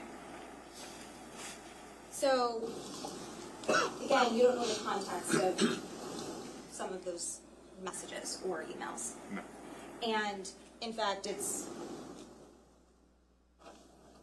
January 2026, and Mr. Caneiro and his wife are still Sustained. married. Don't, counsel, you know better than that. Do not. Come on. Next question. Judge, can He I... has no idea what happened to of Mr. Caneiro's relationship in 2026. He doesn't know that. Can I be heard at Zephyr? Come on.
Sir, in those text messages that we saw from April and September, you mentioned in direct that they were being forwarded, correct? yes, And they were being forwarded by Keith to Corey Caneiro. they were being forwarded, yes, So in other words, whatever communications Keith and Paul were having, they were being relayed to Corey by Keith. Judge, I'm going to object to that question. Go ahead, counsel. You want to respond? She objected, so I don't know if you wanted to respond. Well, Judge, I don't know what the objection is. It was the specific April emails that were forwarded, not all of the conversations. Oh, I can rephrase them. Okay. To be clear, not the entirety of everything was forwarded, but pieces of the April 11th conversation and pieces of the September 13th conversation were forwarded to Corey Caneiro. yes. So Corey Caneiro had knowledge of some of this information. I would assume if it was forwarded to him. And what we saw, these 3 dates, right? This is information that was deemed relevant to your investigation, correct? When I sat down with Lieutenant Petrozelli, yes. But it's not the entirety of everything that existed in the universe of Keith's Google Cloud or Keith's phone or Paul's phone. Correct.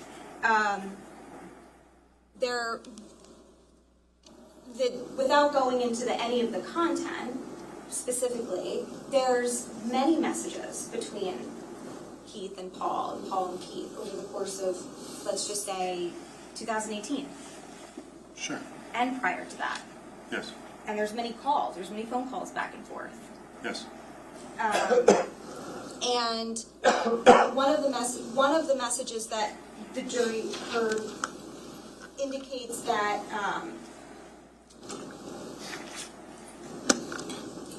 Keith said something to Paul like, you never helped me or something to that effect. Do you recall that message? Yes.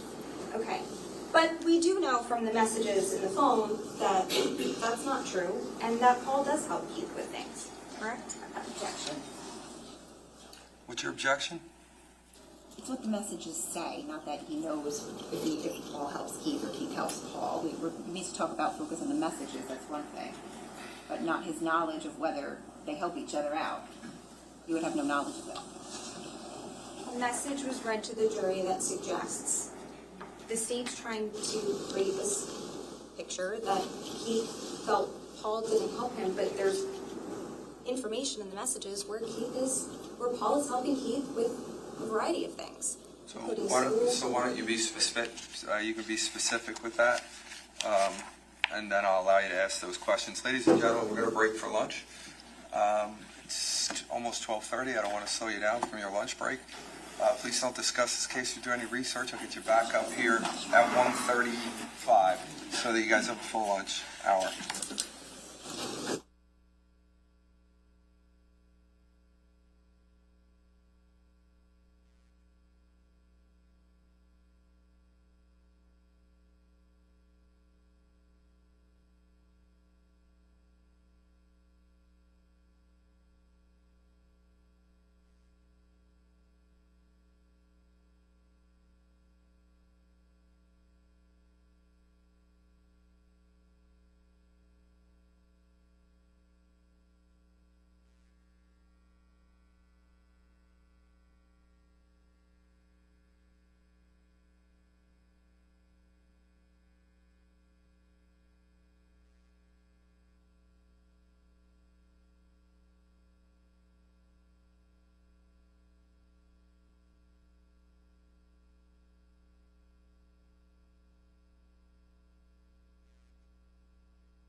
Everybody back at 1:30, 1:35. You can step down. You can you could just be back in your seat at 1:35. You don't have to wait for someone to come get you. Okay, thank you. Could we approach sidebar either now or before we start in the afternoon? Sure.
all rise. Superior Court is back in session. The Honorable Judge Mark Lemieux presiding. Good afternoon, please be seated. I really gotta learn how to tell time, don't I? The worst. You guys could have been downstairs, maybe got another something to eat. That's terrible. I apologize to all of you. I'm good. So, we are ready to continue with the cross-examination. Ms. Mastellone, whenever you're ready. Thank you, Judge. Before I proceed, can we just approach briefly?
love that noise. It's your favorite noise. have no You hear- idea.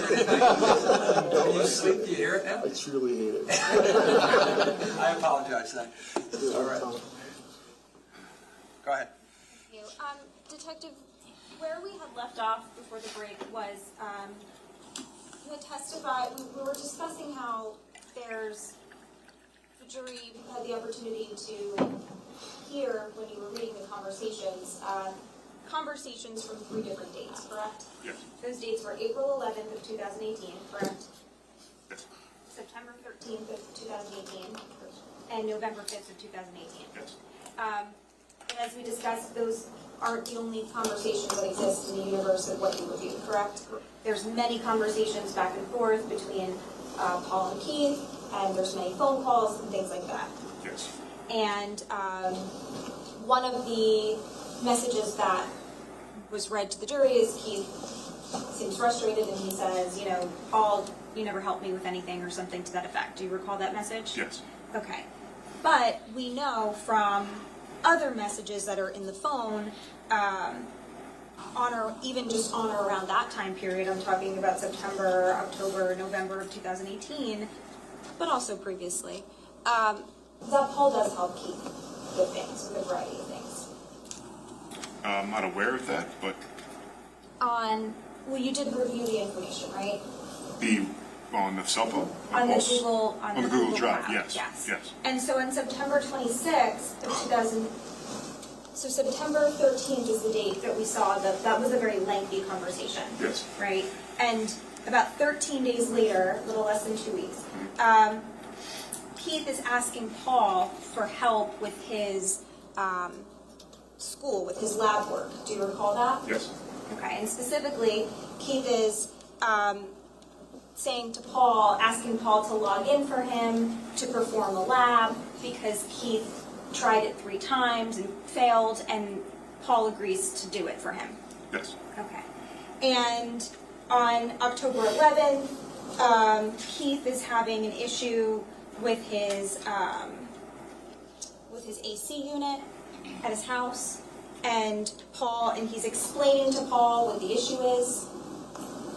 Paul, do you recall that? Which day was that? This was October 11th of 2018. October 11th of 2018? I can pull up the conversation if that would. If you could, please.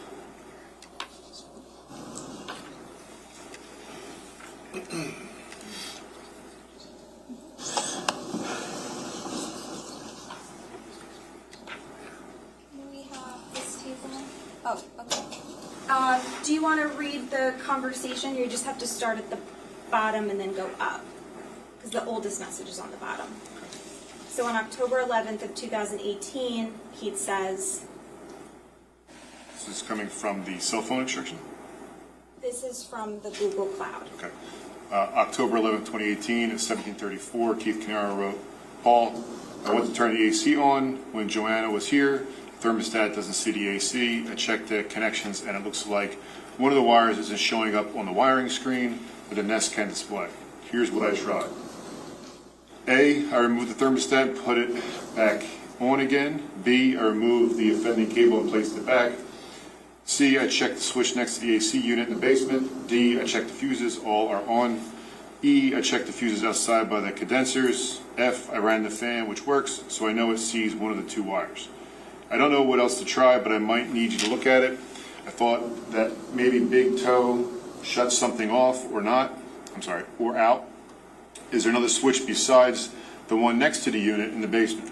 I also thought he might have shut the unit down when he was working on it. Something might be disconnected by the unit. I'm not sure. Thanks. Okay. And then Paul responds to check the switch on the air handler in the unfinished basement, correct? On October 11th at...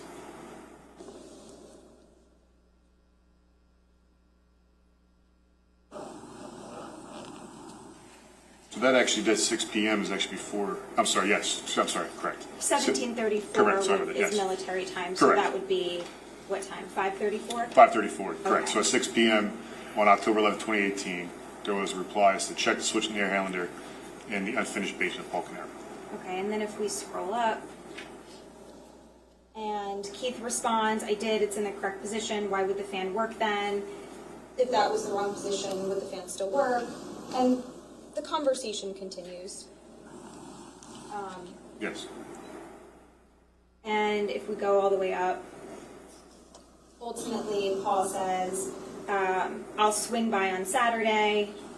And Keith says, okay, let me know, I'm free in the morning. Is that a fair recitation of that? Yes. Okay. And in addition to that, on November 16th of 2018, there's another conversation between Paul and Keith where Keith needs assistance with something and Paul's identifying it's an issue with his missed away and is trying to assist him with that. Do you recall that conversation? Yes. Okay. So we can agree that clearly Paul's helping Keith on certain occasions, and even after and in between the times that the brothers appear to be having a more heated discussion. Yes. And I say a more heated discussion, but can we also agree that within those conversations, Keith appears to be the one that's a little bit more hot-headed in the moment? I guess with the language, yes. And Paul seems to remain pretty calm throughout. I guess based upon the language, yes. And the only other thing that I want to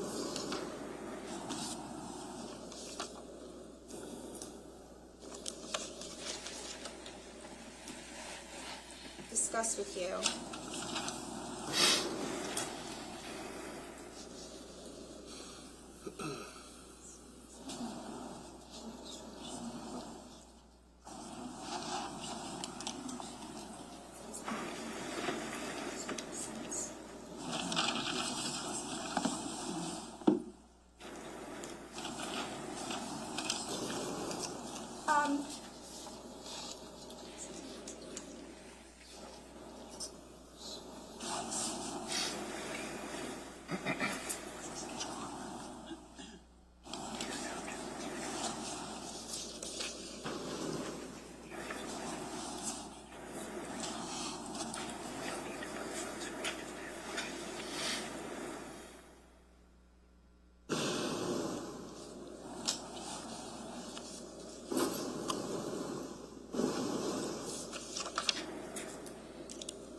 Sir, Detective, I'm approaching you with what's been marked as D-121. State has seen it. Do you recognize this as a extraction report from Paul Caneiro's phone?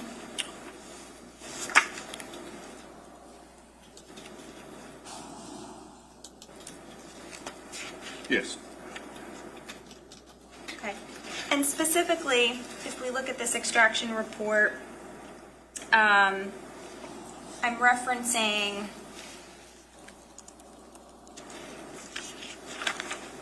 these emails that appear to be they're from the November 19th and November 20th from Sense Support. Yes, that's correct. And specifically, during that time frame on the November 19th and November 20th, Mr. Paul Caneiro is emailing this Sense company indicating he's having issues with his Wi-Fi. On this 2 a.m. one is an unread email, and this one on here on 19th at 4:13 is a read email. Okay, so now this is the extraction report, but there's attachments contained within this, correct? Within the emails, where you can actually look at the email. I would have to see the extract. This and read it.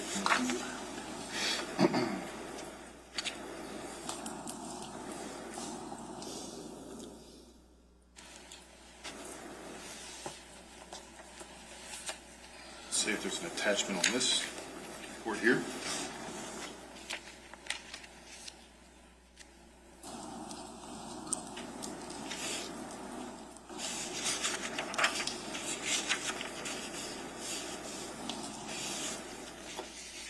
This one here. It's November 19th, 2018 at 11:46 a.m.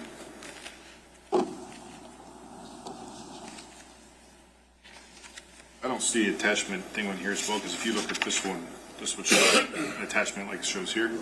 That one does not show this attachment. So I think maybe I misspoke. What I'm saying is, here in the extraction report, you can see the language from the body of the email, correct? Yes, yes. And so this is the email that was sent, right? Or received, yes. But this is not the original format. This is how it's being placed into the PDF extraction report, correct? Yes. What you have the capability of doing when you're navigating like the Celebrate Reader program is you can actually see the original email.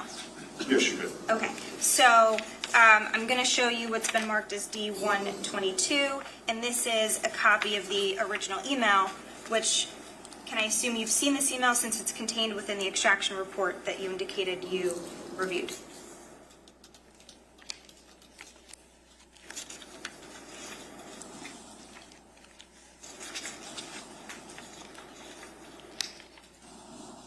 Appears to be, yes, an email. Doesn't say where.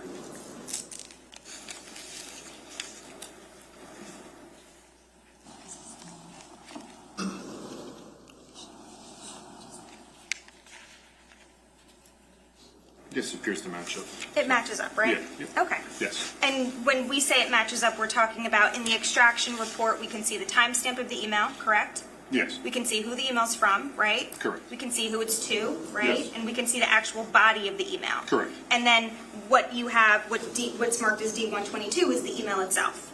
And you can see that the time and the to and the from and the body matches the extraction report, correct? Yes. Okay, and so in this email, Mr. Caneiro is indicating that he's having issues with his Wi-Fi, and he's talking about access points, and he's seeking basically technical assistance.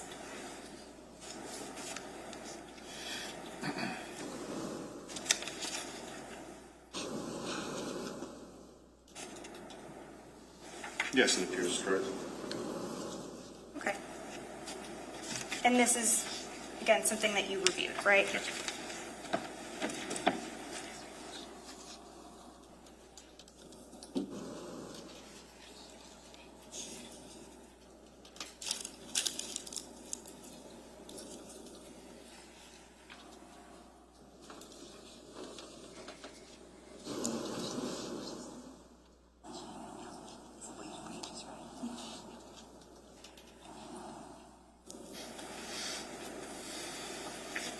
Permission to publish? There's no objection. Sure.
So this is what's been marked as D122, and we can see from the top that it is a email from Paul Caneiro to Sense Support, correct? Yes. And this is the again, that kind of goes backwards in time, so the most recent email is from November 19th of 2018.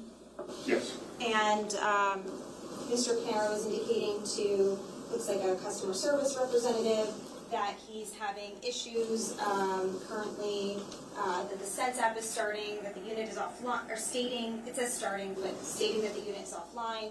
I can lock into a single frequency, but why would that make a difference? It likely changes when the access point restarts, or there's interference on the channel that the AP was on. I can disable this, but frankly, this is really not an ideal solution.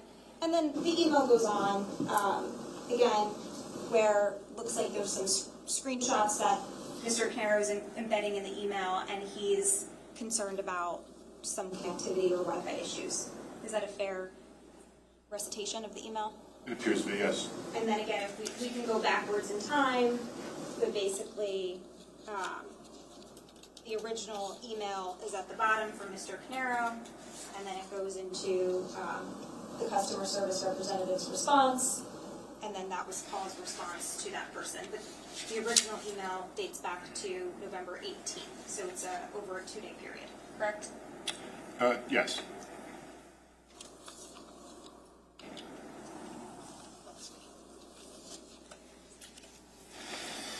I don't have anything further. Thank you. Right. Thank you, Judge. Just briefly, Detective, you were asked on cross-examination about whether you had found any incriminating evidence in the defendant's phone. Do you recall that? Yes. And do you recall, I believe the phrase was something like, any search, Google searches about where to hide the body or something to that effect? Do you recall that? I did. Right. In the hundreds of times that you've performed cell phone extractions, how many times have you found something like that in a suspect's phone? It's rare. Now,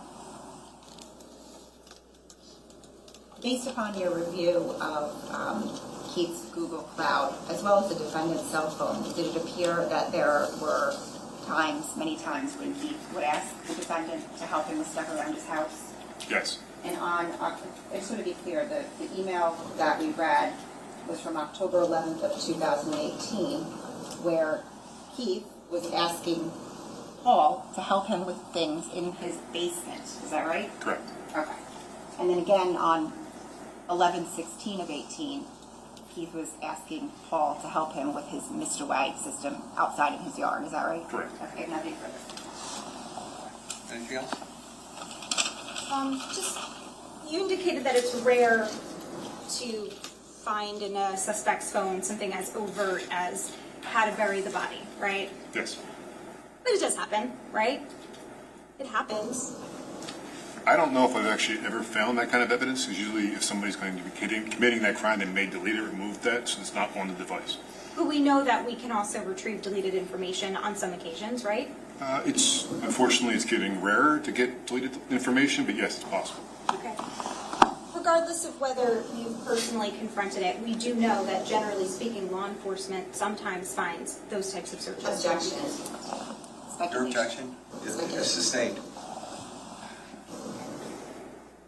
Regardless of how overt it is, having access to a suspect's internet searches can be useful, because sometimes there are things that may not be overt, but nevertheless lead you to understand or find out, that person's involvement in a certain crime, correct? Sure. And in this case, there wasn't anything even more subtle, such as where to purchase arson supplies or things of that nature. There was nothing in Mr. Caneiro's internet search history that was incriminating in that way. I'm just going to object to the asked and answered. It's been asked and answered, but there was a lot in that question that it's hard to unpack. So, I mean, if you want to try to break it down, you can, but there was just a lot to unpack. I'll ask a different question. Today, during your testimony, you presented a call log and some text messages, correct? Yes. You did not present to this jury from Mr. Caneiro's phone any incriminating videos, correct? No. Or photos? No. Or internet searches that relate to this case at all? I'm not sure if I... Did you present to this jury today any internet searches for Mr. Caneiro's phone? Internet searches, no. That's all. You step down, sir. Thank you for your time. Thank you, sir.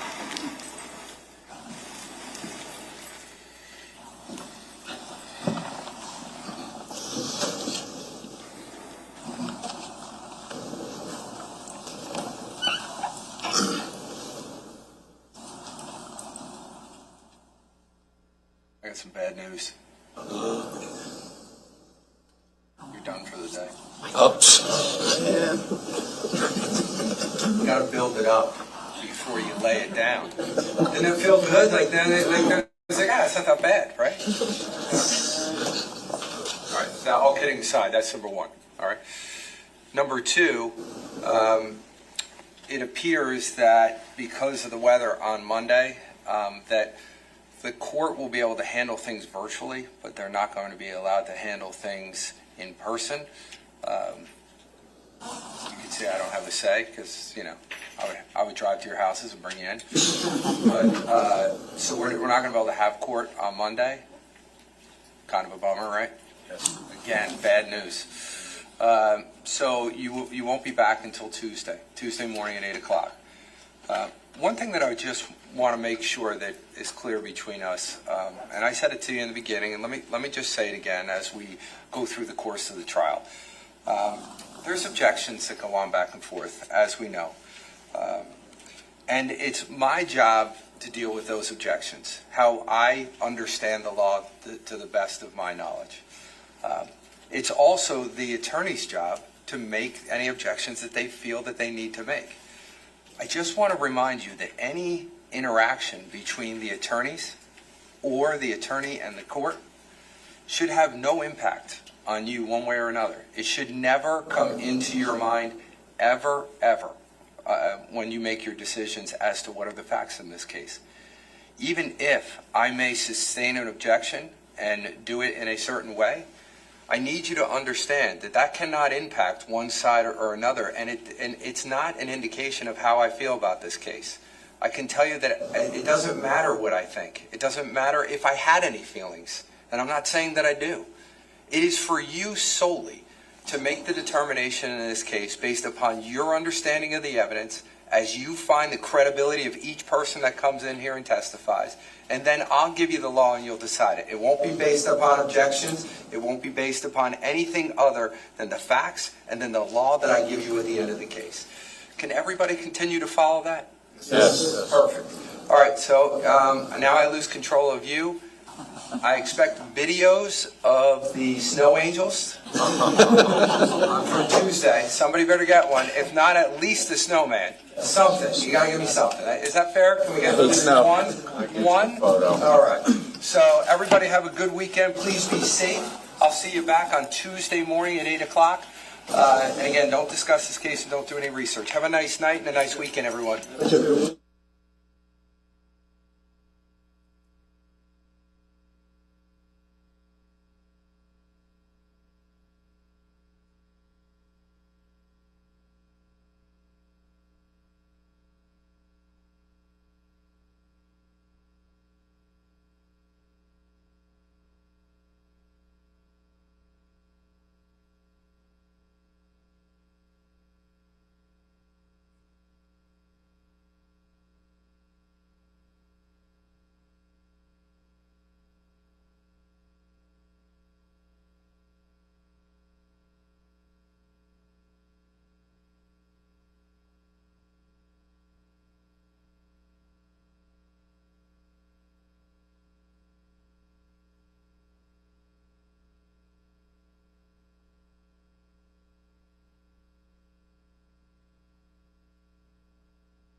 Okay, everyone take a seat.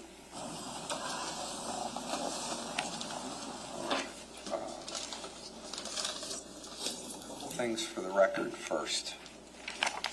So, throughout the course of the trial,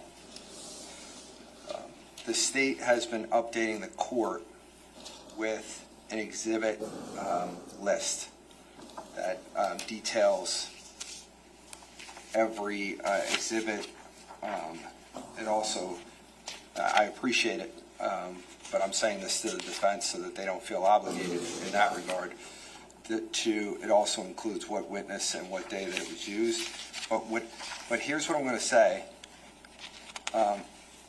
I need by Tuesday morning to be supplied to the court a D exhibit list that includes every single exhibit and what exhibits that you have actually used on which particular day, so that I can cross-reference to my list. I try to write down every single one. Anna also tries to write down every single one. But I want to make sure that we are all on the same page to include the .1s, the .2s, the .3s, or whatever we have done up until this point, so that we're all on the same page. So when we do get to a point where we're talking about moving items of evidence, that we're not doing it all at once. So that needs to be supplied to the court no later than, especially with now that we don't have Monday, on Tuesday morning at 8:15 to my clerk, so I can look at it before I come out on the record. So that's number one. Number two, before the trial started, we have on more than one occasion, I believe it was probably 2 or 3 times, we have discussed the final charge. But out of fairness to both sides, we've all indicated that as we went along, we may have to consider additional model jury charges and or to modify some charges.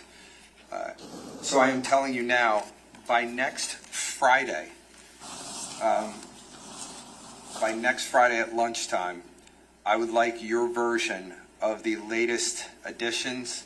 Everybody has the court's version, so I want your versions. If you've updated it, you can do it in a highlighted form, you can do it in red, you can do it however you want, but I want it so that we can start having some meaningful conversations, so we're not waiting until the end of the trial and then I have to send the jury home for a day because we lose an entire day just to talk about the charges. So please make sure that you update me with that information. Next Friday, I would need that. Number 3, there may be, including some things that may come up next week that everyone in this room knows what I'm talking about, that I may have to give limiting instructions as to certain testimony that may come out. In doing that, I'm going to be asking for a charge as to your proposal for that. I don't know exactly what's going to come out, so I'm going to ask for that charge as it deals with third-party guilt, and I will need that on Monday, by 12 o'clock noon on Monday, so that I have time to read yours. If I have any discussions, we can get together on a phone conference and discuss anything that I may see based upon that. So those are the 3 things that I wanted to hit right now as it relates to that. Also, I'm going to ask the state and the defense, if you have an intention to move certain items into evidence, we have to make sure that they are going to be submitted to the court somehow electronically. The court is not going to make your exhibits for you. The court is not going to make copies for you. If you have photographs that you've used on a particular screen or whatever it is, you have to duplicate the copy, and it has to be given to us in a digital format. So please, you may have to ask your staff for their help, but I'd like to have whatever that we have used so far by next Friday. Let's get it into the system so we don't, again, I'm doing this for all of you. You may not think so because it's a lot right now, but we're 2 weeks in. If I wait to 4 weeks, it's going to be even worse for everybody. So I want you to take the time, get your evidence, put it together in a digital format so that it can be with the court, so then I have it. So when we're dealing with the issues later, and again, there's other things that are going to come up, I get it, but I at least will have where we are right now, and it'll be one less thing that everyone else will have to do later as we continue on with this trial. So that takes care of that. Lastly, what I'm going to do is I'd like to, we're going to have a conference as it relates to some testimony for next week. It will be an off-the-record conversation. Mr. Caneiro, you will still be present. so that you have the opportunity to speak to counsel once we're done, so you know exactly what's going on, to make sure that you have the weekend, just like everyone else, to prepare whatever that you need to do based upon things that I say. So we'll do that now. But for the public, for the rest of the day, there will be nothing else that's going for the rest of today. We will be starting back, as you know, you just heard me say it. It will be on Tuesday morning, and that will be at, we'll start back up with testimony at 8:30 in the morning due to the snow. It's not because the court didn't want to proceed on Monday. So anything before I shut the record for today? No, Judge. Okay, anything from the defense? All right, so we'll shut the record down. Everybody have a good weekend. Please be safe. Grab something that I Sure, everything.